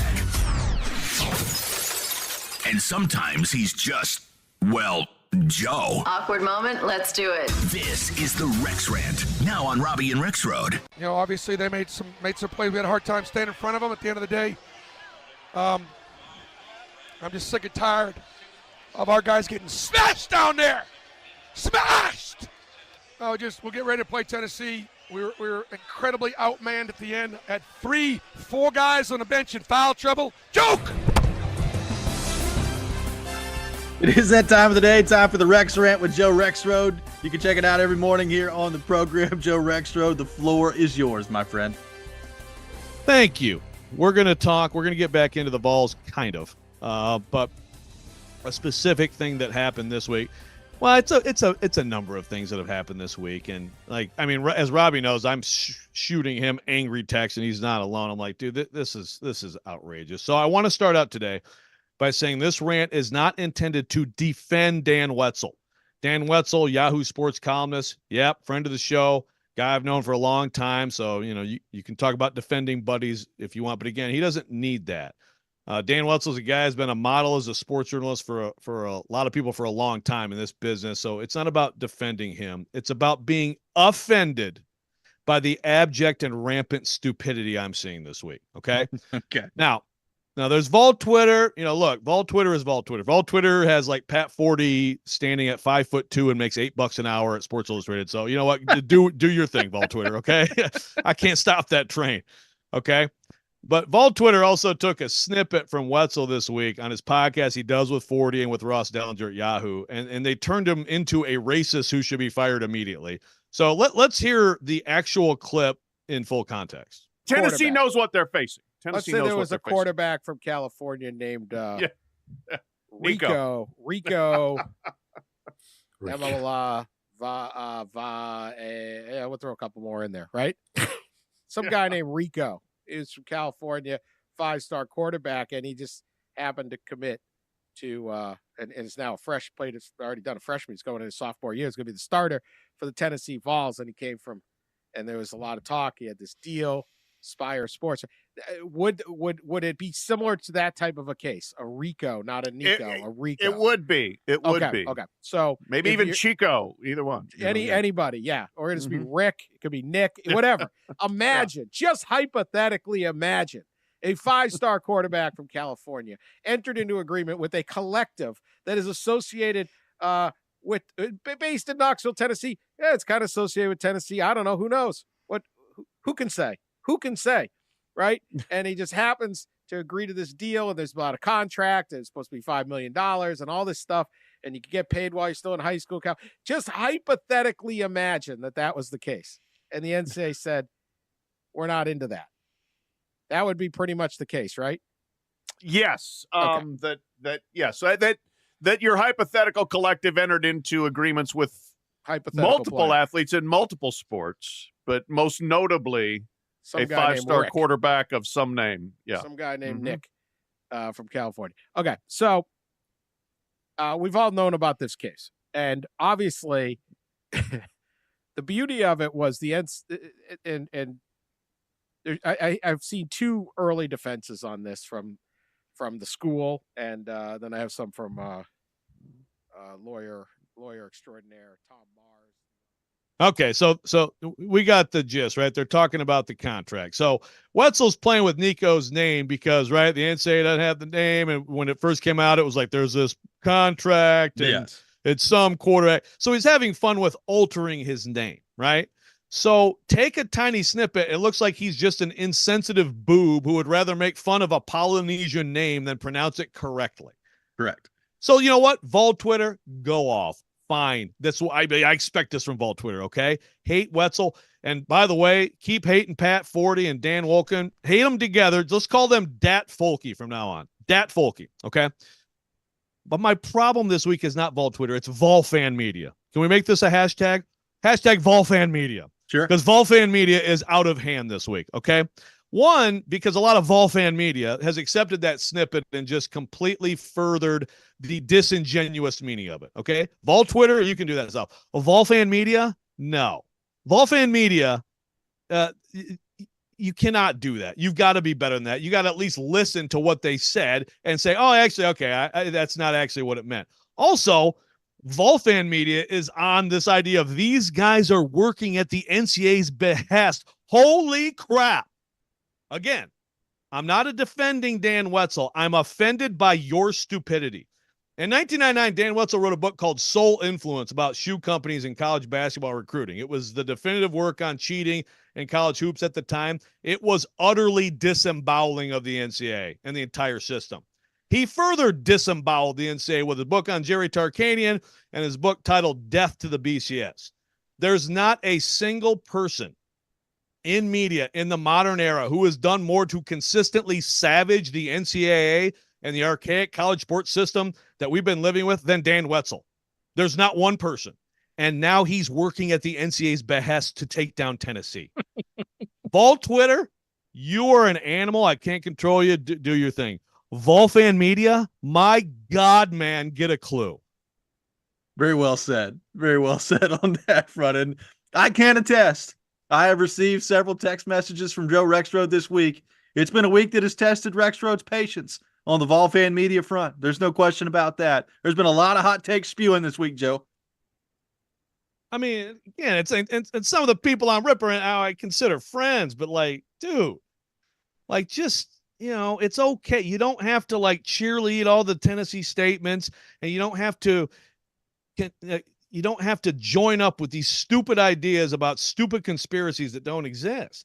And it's not across the board, and it's not where Vol Twitter's going. Vol Twitter's going to dark places that I don't even want to know about on the dark web, okay? But, like, you got to have some standards here. I will say the Pat 40 stuff of Vol Twitter digging up, like, some random assumption page of the salary that he makes and, talking about how short he is was pretty darn funny. I DM'd one of my Vol Twitter friends, and I was like, just so you know, man, like, nah, Pat 40 doesn't make that salary, and he also is like 6'3". So I just whatever, do whatever you want. It made me laugh, so I had to DM you. And this person is like, oh crap, I love that fact. I'm like, yeah, I mean, it wasn't a fact, but yeah, I get it. It's fun. Do your thing, Ball Twitter. I mean, 40 and Wolken. I think they'll probably Dat Folke will probably forever be in the crosshairs of Vol Twitter. I don't think there's really anything they could do to step out of that. No, but Wetzel, this whole thing with Wetzel this week. I mean, because I've seen all this, like, Yahoo, I implore you to immediately fire this racist right now. And it's like, okay, all right. Calm down a little bit. 615-737-1025 is our phone number. Coming up next, we'll get back into the Titans, including we're getting closer and closer to off-season moves being made, and there's a little trade chatter out there. Could the Titans be involved in said trade? We'll get into that coming up next. This is Robby and Rexrode, 102.5, 106.3 The Game.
Final hour, Robby and Rexrode, 102.5, 106.3 The Game, brought to you by Chuck McDowell and Medical House Calls, Middle Tennessee's best medical care in the comfort and safety of your own home. For more information, go to medicalhousecalls.com. Medical House Calls, where the nearest clinic is your home. Robby Stanley, Joe Rexrode, Nick Keyser here with you on this Friday morning. By the way, quick scheduling update. So Teron Davenport, a bit of a scheduling conflict down there, traveling back from the Senior Bowl. So we'll catch up with TD next week here on the program, get his thoughts on everything that's gone down to this point.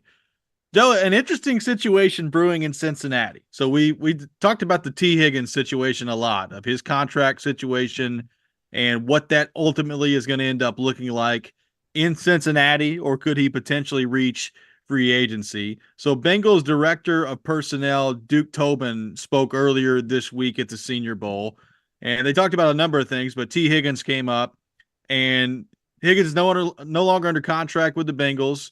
And I'm reading a story from Kelsey Conway of the Cincinnati Enquirer, who put it out there that, according to sources, they never got close to an extension last offseason before the season began with the Bengals and T. Higgins. So at the end of it, the quote from Tobin in this story was, we'll see what happens. We want T. Higgins to be back, but you just kind of see what happens once the offseason comes around. And the line from the Enquirer is, quote, at this point, as far as the T. Higgins stuff goes, and of course, the story just totally disappeared on my computer, but I now have it back. As far as what happens next with Higgins, it's pretty simple.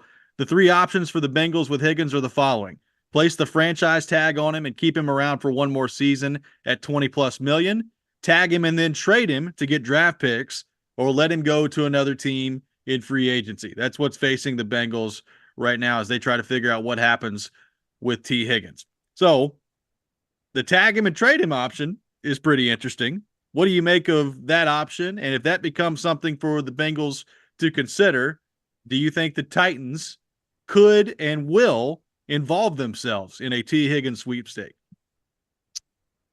Well, I think they certainly should look into it without question.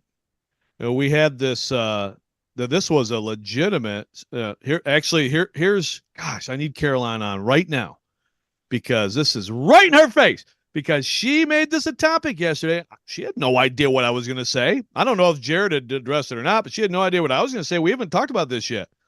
And it was like, what would you give up for T. Higgins? That's a great topic that you judge a debate on, right? But now you go predetermined. Nice. Anyway, we talked about it, and that was the question. What would you give up? So to answer your question, absolutely, you should get into it. Now, the next question is, what would you give up? So actually, I'd like to ask that of you. Well, so let's see here. To me, first off, it's different. Like what I would give up just for him being tagged and what I would give up for him under a long-term contract extension are two different things. So if he's tagged, let's think back to the last big wide receiver trade around here that got everybody up in arms, right? So A.J. Brown gets traded from the Titans to the Eagles, and he went for a first-round pick and a third-round pick. And we know what that looked like. Turned into Treylon Burks and Malik Willis. So a first-round pick and a third-round pick is what you got for A.J. Brown. Now, was A.J. Brown more proven than T. Higgins at that point? Was A.J. Brown a better receiver than T. Higgins? I think they're pretty close, to be honest with you, when you look at the numbers of what they've done. So would you give up a first-round pick for T. Higgins? That's a hefty price. I think I probably would, Joe. I think I'd probably give up a first-rounder for it. Okay, well, we disagree. Yeah, I went second. Now, even Jared and I were debating second this year or next year. And I'd give up this year's, because I don't think the Bengals are doing it for next year's second. I think they're doing it for this year's second. They're absolutely they're trying to win a Super Bowl next year. Right. Even though they didn't make the playoffs this year, they're trying to win a Super Bowl next year. So it's interesting. I don't know that T. Higgins is a really interesting case, because he's really good. I have no doubt in my mind that he's a number one receiver for a fair amount of NFL teams. But there's also still the whole, gosh, it sure is nice to have Jamar Chase on the other side. And what does that do for him? And I'm not comparing him to Corey Davis, so don't take this wrong. Oh, boy. But But I don't think Corey Davis was ever like 1,000-yard receiver in the NFL, right? Obviously, he was overdrafted at 5. But beyond that, he was not a number 1 receiver in the NFL. And I don't think that he was he's a guy who he did it once, and he did it once in that year when Derrick Henry was unstoppable and A.J. Brown was also incredible as the number 1 receiver. So, A.J. Brown's second year, he obviously, so all I'm saying is Corey Davis was way overvalued based on that, and the Jets overvalued him. And I think there's that possibility to a much lesser extent with T. Higgins. T. Higgins is, like, again, not comparing those two players, way better than Corey Davis. I think he's the number 1 receiver in the NFL. Is he worth a first-round pick, though? Ah, man. I think I'd try to do a second, and it could be a second and whatever else. Now, of course, another thing we brought up was Jeff Simmons. Well, here's another thing of what you have to consider, too. Is he worth a first-round pick? Maybe. Is he worth the 7th overall pick, which is what you have heading into the draft this year? The answer to that is probably not. Right. So would the Bengals take your first next year? I mean, I'm not even sure I'd trade it, but again, that doesn't give them the immediate help that, again, it's right now for them. It is right now. Well, I mean, the unfortunate part for Higgins, both when it comes to his contract negotiations and trying to figure that out with Cincinnati. And there's a lot of things that went wrong with the Bengals this year. I mean, obviously Burrow got hurt, and Higgins was hurt for a lot of the year too, right? I mean, he only played in 12 games, and he was banged up in some of those games that he did play.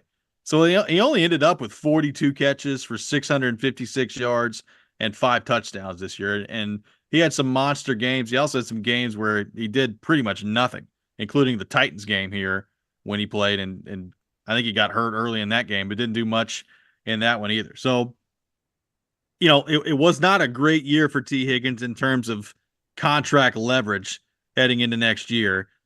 I go back to what you said, like Cincinnati, I think they feel like last year was just a totally blown opportunity because of the Burrow injury and everything that went down that way. It makes me think that still by far the most likely option is they're going to tag him and try to run it back with that group one more time and then see, if they can come to a long-term agreement with him. If they can't, then they're probably just willing to lose him to free agency at that point. So I think he's going to be back in Cincinnati, but like, I do think if you're the Bengals in the back of your mind and you feel like you can get a first round pick, whether it's from the Titans or somebody else, does that alter the way you view that heading into next season? Right. Well, and if you're the Bengals looking at the Titans in particular, if you were to get the 7, then you're going to get probably an Odunze or a Neighbors potentially, right? I think one of those guys would be there. So now you go right, you just replace him. And I'm not saying they're the exact same players, but you certainly are going rookie contract. And you've moved on, you've tagged and traded T, and you've moved on, and there you go. So that I could see that being the thought process on that side of it. Well, I'm talking myself out of first round for the Titans because to me, like especially at 7 overall, because if you're the Titans, like to me, you're either taking the offensive lineman there that you love, or you're drafting a receiver there that you love. And you're instead of handing, $20-something million to T. Higgins, if you love a receiver that much at 7 overall, just draft the receiver. Right. Yeah, I mean, no, I don't like it at all. I would not do it if I were the Titans. I would not do it. Because you're not only you're taking on a guy who we all agree, excellent player.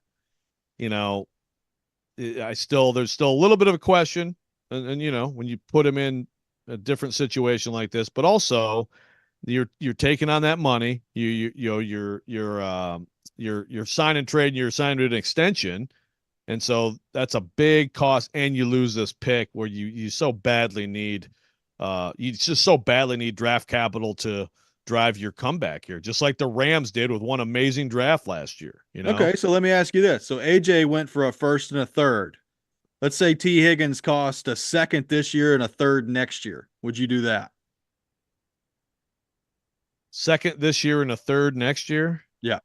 I would do that.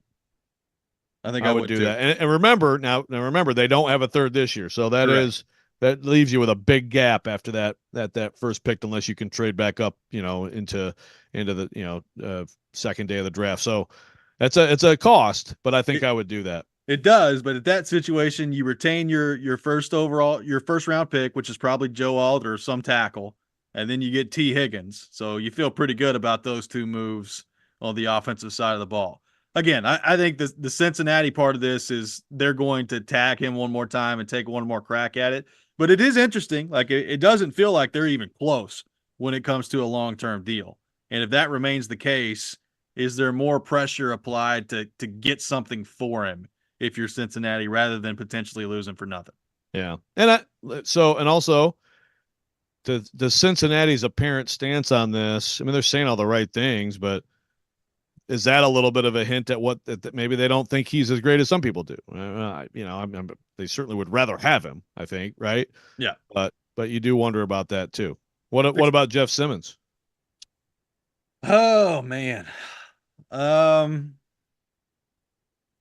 probably wouldn't do that, but I'd think about it. I really would. I would think about it for sure.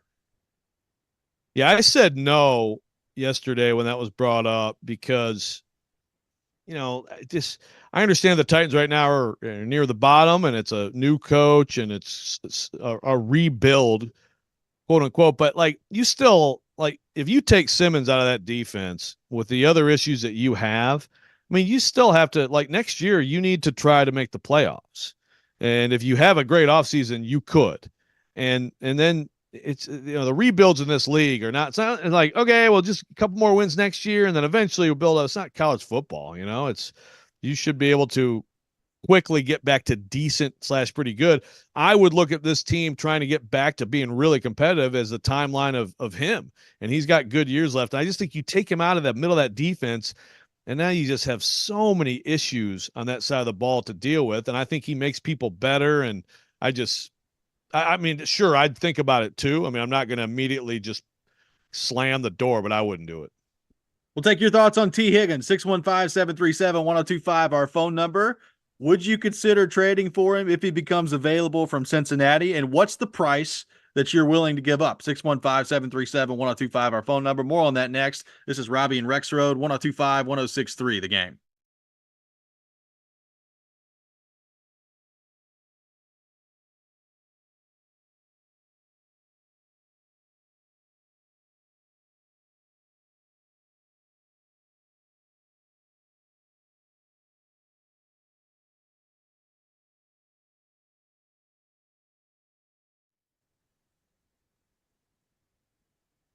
Robby Stanley here. Football fans, FanDuel has the perfect way for everyone to get in on Super Bowl 58 action with a no-sweat same-game parlay.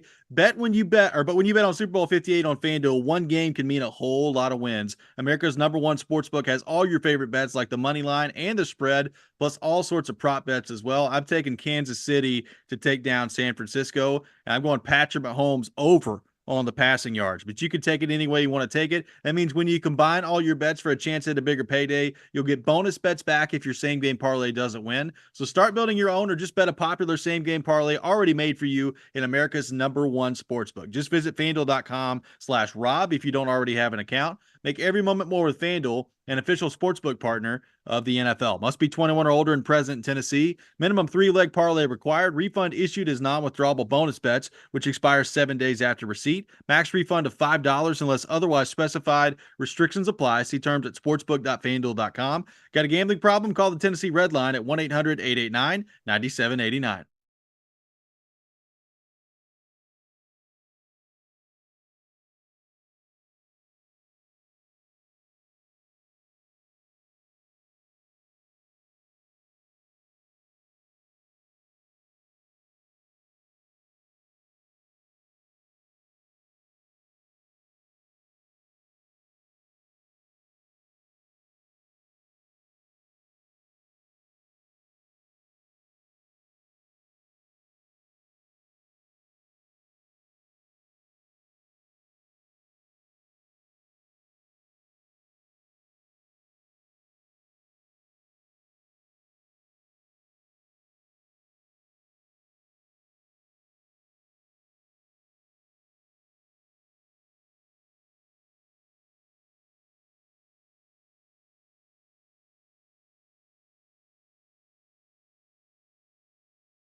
Welcome back in, Robby and Rexrode, 102.5, 106.3 The Game. Robby Stanley, Joe Rexrode, Nick Keyser here with you on this Friday morning. Taking your thoughts on T. Higgins. Should he become available via trade? Should the Titans consider throwing their name in the hat for T. Higgins? If so, what would you be comfortable giving up? Adam from Portland says, Harold Landry and a 4th-round pick. He proved that he still had value last year, and I don't think I would miss him nearly as much as Big Jeff. So Adam from Portland throwing out Harold Landry at a 4th-round pick. Okay. All right. Yeah, okay. I'd do that. I would too. I don't know if the Bengals would do that. I don't know if they would either. You know, someone asked about a swap too, like swap 7 for 18 and then give them like, I think I don't have it in front of me, give them like a 4th with that. Yeah. Would they do that? I don't know. I mean, if I were the Titans, I'd think about that. If I were the Titans, I'd think about that too. And to your point, like if you're Cincinnati, if you end up at 7 overall, and it was a pick swap that way, you'd still have a pretty good chance there to grab either a Neighbors or an Adunze and just kind of restart the clock all over again and give Jamar Chase his big deal, and then you could make a decision a couple years down the road on a Dunze or Neighbors, whoever it would be that you at that point, as to whether or not you're adding to that with that room. So basically, you just be like restarting the clock all over again. Right, exactly. And yeah, look, I think the receiver. I mean, I know we'll have TD. We'll catch up with TD next week, and we can go back through, this week and all that he saw in Mobile. But even going in, and I know when he was there, and he was not alone at all, but Xavier Legette from South Carolina is a guy who has caught a lot of attention. It looks like a really good receiver draft. And I think with Adunze and Neighbors, I think everybody's got Marvin Harrison number 1, and I agree. I think Marvin Harrison Jr. has a chance to be really special in this league, but those guys do it also. So I could see the appeal of starting that clock and thinking that you actually have someone comparable too. Sean on the text line says, T. Higgins is hurt as much as Traylon Burks. Draft a wide receiver. This is from Sean on the text line. I will say he was hurt this year, and he played 16 in 2022, 14 in 2021, and 16 in 2020. So he's not missed a ton of time via injury, but certainly this year, as I said earlier in the last segment, did not really help him in terms of negotiations. Yeah. I like the overall trend there. Now, it's different, but it does bring to mind when the Titans traded for Julio Jones. It was like, before last year, he had been incredibly durable. Before the previous season in Atlanta, when he played only like 9 games, he'd been incredibly durable. So the history is positive. Now, the difference was, and as we know, he couldn't stay healthy here. Also, big difference was Julio's age coming here as opposed to T. Higgins right now. But it just came to mind with that. You do have to have a little bit of trepidation when the most recent season had injuries.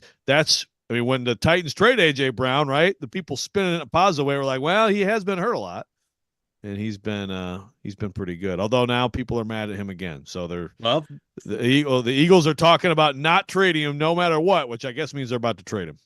Fred from Ashland City says just trade for A.J. Brown again. Just go get him back. He may be on the block. Wouldn't that be something? Traylon Burks? AJ, will they take Traylon Burks for him? Home and Traylon, you have fun in Philadelphia, my friend. Catching those passes from Jalen Hurts. Yeah, how about that? Will from Nashville on the text line says, I like Higgins a ton. He's really good. I think he warrants a first rounder based on the AJ trade anyway, but he'll go to a team for a first rounder considerably lower than 7 overall. Maybe the Bills or the Bucks or something like that. That's the other thing. Like if I'm Cincinnati and I'm trading him, this is just me. I mean, you got to take the best offer for your team. I get that. But I am hoping like heck that best offer comes from an NFC team and not an AFC team. Exactly. Yeah, no doubt. By the way, on the whole Higgins AJ thing, in my opinion, AJ Brown coming out of here and what he's been last 2 years is absolutely above T Higgins. I mean, and I understand last year AJ was mad and people were mad at him, and then he hurt the knee too. So, but to me, when the Titans traded A.J. Brown, he was a more known and effective commodity as a number one receiver in this league than T. Higgins is. That's my opinion. Some people may disagree with me, and maybe T. Higgins will, wherever he goes, he'll prove that wrong. But I think A.J.'s a clear cut above him.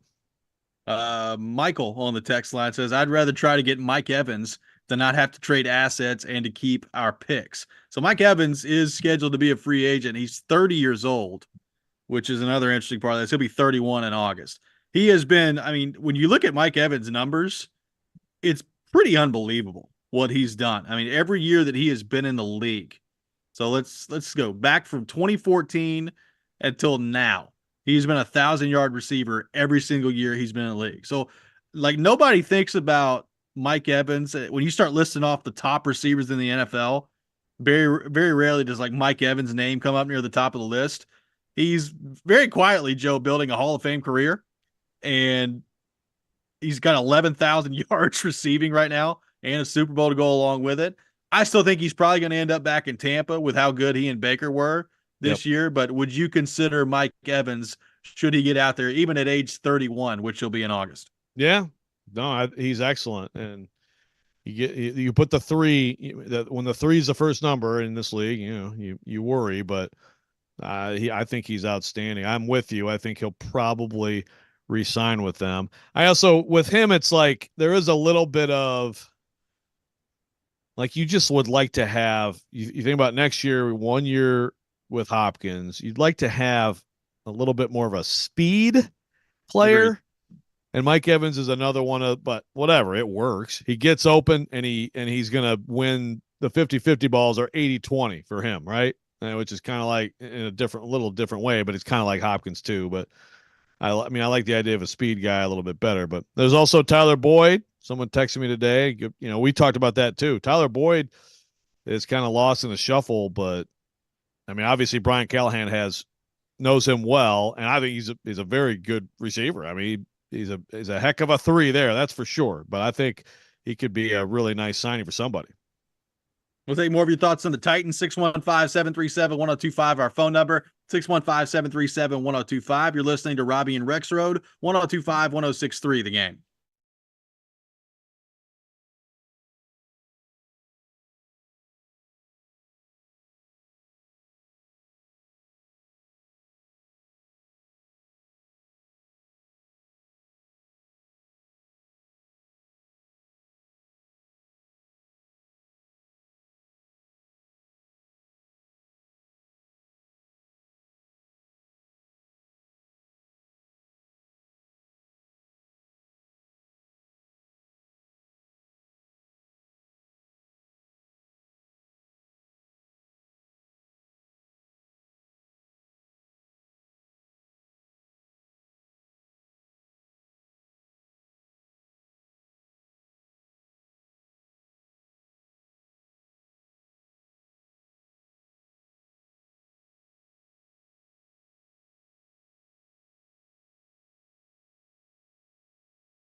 Welcome back in, Robby and Rexrode, 102.5, 106.3 The Game. Robbie Stanley, Joe Rexrode, Nick Keyser here with you. I got some tickets to give away, a pair of tickets to see Blue October at Ryman Auditorium coming up on Sunday, March 31st. Be caller 3, 615-737-1025. Our phone number, 615-737-1025. Caller 3 will win a pair of tickets to see Blue October at the Ryman Auditorium coming up on Sunday, March 31st. Taking your thoughts on our phone and text lines, driven by WilsonCountyHyundai.com. DJ Burnside striking again on Twitter for a nice, how do you do, fellow kids? Impersonation of Joe Rexrode as he shows up to the Brian Callahan / Denard Wilson / Nick Holes press conference this year. Brian, who are you hiring as your linebackers coach? No one's taking him higher. I don't know why I'm sounding boy. like I don't even know. Sound like you're on the Haunted Mansion. Eleanor Roosevelt. Yeah, it's good stuff. So Bill Callahan coming over, Joe. We've talked about that since Brian Callahan was hired, that possibility, and now we know that it's happening. How big a deal is that for this group? As you try to put that into what that's going to mean on the field, I said it earlier in the show, back in the 6 o'clock hour when we were talking about this. It's still, to me, you got to make the right decisions. You got to bring in some competent offensive linemen this offseason, particularly at left tackle, and allow Bill Callahan and this new coaching staff to coach him up that way. But obviously, he is one of the best offensive line coaches in the game. He's had a long period of time of demonstrated success coaching the offensive line. So to get him in here, how big a deal is that for this team? How big a deal is that for this offensive line and for Brian Callahan and Rand Carthon as they try to piece together a roster here to add to the offensive line this offseason? Yeah, I mean, I think it's obviously a huge deal just in terms of what he is as a position coach, first and foremost. And I mean, you're talking about decades of not, of course, he's had other jobs, and that's another important part of this. I mean, he hasn't just been an offensive line coach; he's been a Super Bowl head coach. You know, he took over the Raiders after John Gruden was traded to the Bucs, and they met in the Super Bowl. So not only is he considered one of the best, very short list of position coaches in the NFL at a position of absolute need for the Titans, which is still more about who the players have been lately than who's been coaching them. But still, it's the position where they need to upgrade the most. I think we've seen this postseason how important it is to have a good offensive line, to have any success in the NFL. But then also he has that experience as a head coach and been a college head coach, been an NFL head coach, been an offensive coordinator. So you can't have a better, I mean, you wouldn't think there'd be much better, like, honest conversation and guidance than you would have from a father to a son, right? It's a very unique situation, but I would think that it would be a great advantage for Brian Callahan. So what do you think of the Skoronski part of all this? Because, Callahan has said that, he saw Skoronski coming out into the draft had the traits of a guard, but he did not totally commit to him playing guard next year, and kind of leaves the door open maybe for at left tackle. Do you think that's a serious possibility? I mean, we talked about the Titans and their unwillingness to try Skoronski at left tackle at any point all of last season. Do you think that could be something that you try to do this offseason? Would that be a mistake to try that if you've got the 7th overall pick and an opportunity to draft Joe Alt, who we know is the left tackle? Well, yeah, I mean, look, I wish they would have tried it last year, even more now, because then you'd have a little better idea, right?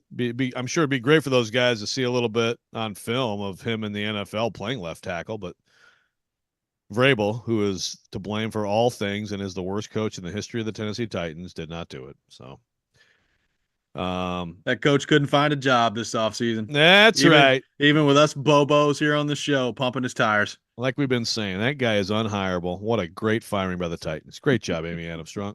I mean, I'm sorry. Great job, Miss Amy. My bad. My bad. Get it right. Miss Amy. Yeah. No, I don't. I think if I'm accurate. I don't have it in front of me, but I believe Brian Callahan said both, that he thought he was the best offensive line, but like you said, like, he thought he was a guard, right? So, Right.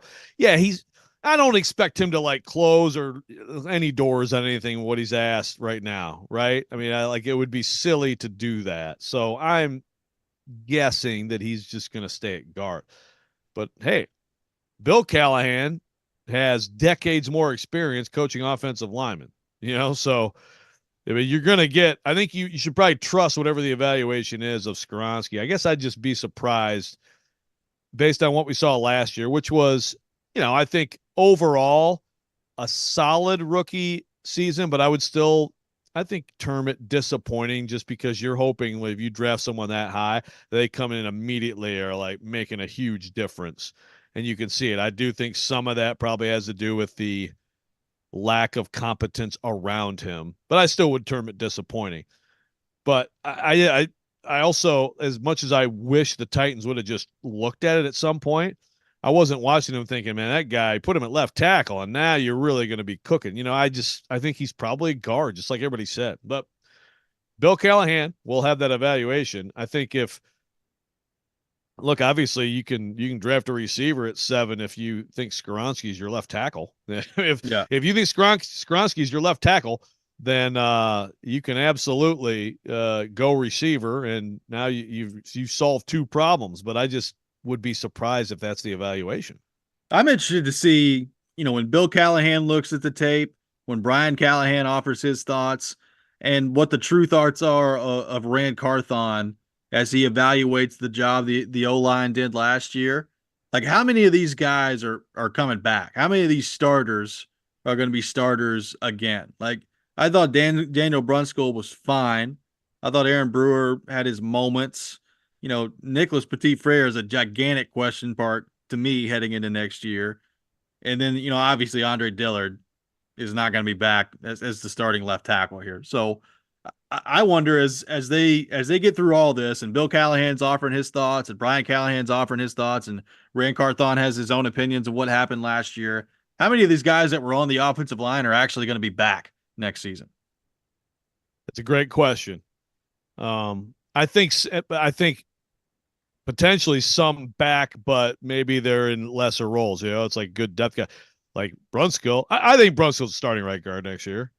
But it'd be great. Yeah, if Brunskill was your swing guard, wouldn't that be great, right? Yeah. But are they going to address that? Aaron Brewer at center, I would suspect no. Now, Aaron Brewer, and honestly, okay, so he's a free agent. Right? Yeah, I believe so. Yes. So I would suspect no. Now, Aaron Brewer, is a depth guy, not a bad thing. I mean, he's bounced around and has played guard and center and all that stuff, but I suspect, and this is where it just gets really interesting with like Petit-Frere, right? And who I'm not ready to totally abandon. And also, by the way, I think Dylan Radins has become at least like a decent swing guy, but that's what you want him in. To me, Petit-Frere still has a higher ceiling from what we know of Radins. That's why he beat Radins out as a rookie in camp. And it's been a rough go for him on a variety of fronts. But I'm not willing right now to just completely rule out that Nicholas Petit-Frere could be your starting right tackle. It's got to look a lot better than last year, but it was all jacked up last year with the gambling thing. I mean, he didn't respond well because he didn't play well. But I'm not totally it's like Traylon Burks almost. I'm not totally closing the door on Traylon Burks being some level of effective player in this league. I think it's gravy at this point. I think Petit-Frere kind of similar, but maybe a little bit more. I'd be really interested to see if a Bill Callahan could make a huge difference for a Nicholas Petit-Frere. What about Andre Dillard? Could he make a difference for Andre Dillard? Well, if so, then he is Gandalf the Wizard. Okay. I feel like we've been pretty hard on Andre Dillard. This is like Dennis Daly all over again. Pretty soon he'll be out the door, and we'll just remember those days fondly. He'll go kick butt somewhere else. Calla Gandalf? Okay, sorry. Don't do anything, DJ Burnside. Don't do it. Don't do it. It's going to happen now. 615-737-1025 is our phone number. 615-737-1025. Our final thoughts on the Titans coming up next, and we'll also get to what is quickly becoming Joe Rexrode's favorite sporting weekend of the entire year. That's next. Robby and Rexrode, 1025, 1063, The Game.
6-3 The Game officially inviting you to our first ever Super Saturday. Join us Saturday, February 10th at New Heights Brewery in Nashville from 1 to 5 p.m. for this fun, family-friendly soup fest benefiting the Nashville Predators Foundation. Tickets only $10. Enjoy live music, games for the kids, and come sample soup from Bavarian Beer House, Hometown Tap Room, Homegrown Tap Room and Kitchen, Mama's Java Cafe, City Tap, and more. To purchase tickets and to see all participating restaurants, go to thegamenashville.com/soup. You can also enter to win tickets to a Super Saturday. All you got to do, text in the keyword soup to 615-737-1025. That's soup to 615-737-1025. Joe Rexrode, your favorite sporting weekend of the year coming up. You've got the flag football Pro Bowl game, the NHL All-Star weekend, which I know you're very much looking forward to both of those. But in all seriousness, I am looking forward to pictures of you with the hat on, with the 2 beers just kind of sticking out of the pockets over here, with the straws going down, with college basketball on Saturday. Big day of college basketball coming up, including Tennessee and Kentucky.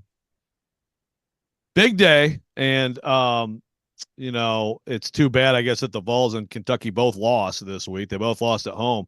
Vols to South Carolina, maybe the surprise team in college basketball, Kentucky to Florida. But still a huge game. Still you're talking about SEC championship implications, high NCAA seeding implications, all that stuff. And it's been a great series. So that's the centerpiece. But Duke, Carolina, and they got a lot of great games this weekend. Can I yell at somebody real fast, Robby? Sure. So Caleb has come back. He's on my rant about Wetzel. So these are some of Caleb's responses since I tried to lay out clearly, like they're making fun of the fact that no one will name the QB. So if this was Jake Merklinger, then Dan Wetzel would have been like, John Mecklenburg, right? I mean, that's like, we're not going to quite name him. That was the whole point. So Caleb says, so you deem that professional behavior from someone with the platform they have? I tried to answer him. He said, regardless of the reasoning, they either need to say his name properly or don't say it. I tried. Now I'm in all caps screaming at him. I mean, I'm like, dude, they were making up fun of the fact that no one would name the QB. I mean, I can't do it, man. I can't do it. But here we go. Like, this is just, I can't get mad at Vol Twitter. I have to get mad just at Vol Fan Media. But again, Vol Fan Media did get mad about this, and that's why I'm mad. So there you go. You just love you some Dan Wetzel. You're a Dan Wetzel defender. Dan Wetzel can do no wrong. I do love that. Like, if you are not all on board, like Dante and Danny White, we don't fight for freedom. If you are not all, like, there's nothing Tennessee could have done wrong. It is all the NCAA. If you're not 100% on board, you are now working with the NCAA. You are now a spy for the NCAA. It's one or the other. You can't have any like critical thought like, gosh, I wonder what might be in the notice of allegations. No. You cannot have that thought. You are now an agent of the NCAA if you do that. Yeah, Pat 40's 3'6" and gets paid in chicken nuggets from McDonald's. It's unbelievable. Pat 40 has to go sweep NCAA headquarters just to have dinner on a given night. It's amazing. I will say this is a week that really Vol Twitter is made for weeks like this. And there's been what is bordering on countless examples of weeks like this now. The one thing I'll say about Tennessee football specifically, it's never boring around there. Never boring around these parts with Tennessee football. It is amazing, man. It is absolutely amazing. And again, like they do their thing, and so we all have to just kind of step back sometimes and say, "Oh my goodness, tip of the cap to you, sir." Right? Because apparently, like, Richard G. West is the one who first did this. Apparently, I didn't even know that. Someone tweeted at me that I guess he had the first thing with this little snippet. Again, that's fine. And then Vol Twitter goes nuts. Fine, we expect it. Well, Vol Fan Media, be better, Vol Fan Media. I've specifically texted some individuals in Vol Fan Media to tell them, but it's way too evident this week. I mean, you put the pom poms down. Put the pom poms down. Who's winning, Tennessee or Kentucky? You know what? I'm going to go Tennessee. I'd really feel better about that if Kentucky wasn't also ticked off about losing at home. Kentucky can't play D, man. They don't play D. They are a little banged up too. So I think Tennessee is going to go in there and get a win. I'm usually wrong on that. They usually don't play very well in Rupp, but I kind of have a feeling this week. I said buzzer beater and call your shot Friday. In all seriousness, though, I don't feel great about it. I'm going Kentucky to win the game. Probably. I've talked myself out of it. Yeah. Well, especially if you're going to watch. If you're going to watch the game, then we know Tennessee's going to lose. They're apparently. totally screwed. Yeah. And I've got Vescovy with 18 points. What's going on with him and Josiah George-James offensively? Well, like Vescovy, I think he had like 10 points in the first half the other night. He's been fine, but Josiah is he's getting like 2 shots a game for one, and he's not hitting them. I do think that's important to get him back. You just got to have him as another option to hit a shot. Those guys, because Ziegler's scoring still. I think Vescovy's fine, but Josiah in particular has just totally shrunk from the offense, and I think Rick Barnes needs to actually run a couple things for him and just get him a couple little bunnies. Just get him involved a little bit. He's too important all the way around to not have any scoring impact. Well, we'll see if they can get off to a better start in this one. They missed some bunnies in that first half against South Carolina the other night that just came back to kill them at the end of that game. So gotta be more efficient with what you're doing. And to me, if you're gonna win the game, it can't just be the Dalton Connect show. So we'll see what happens on that front offensively for Tennessee. Joseph, have yourself a wonderful weekend. We'll be back on Monday. That's going to do it for us today here on the program. Chasing Big Joe is coming up next. You're listening to 102.5, 106.3 The Game.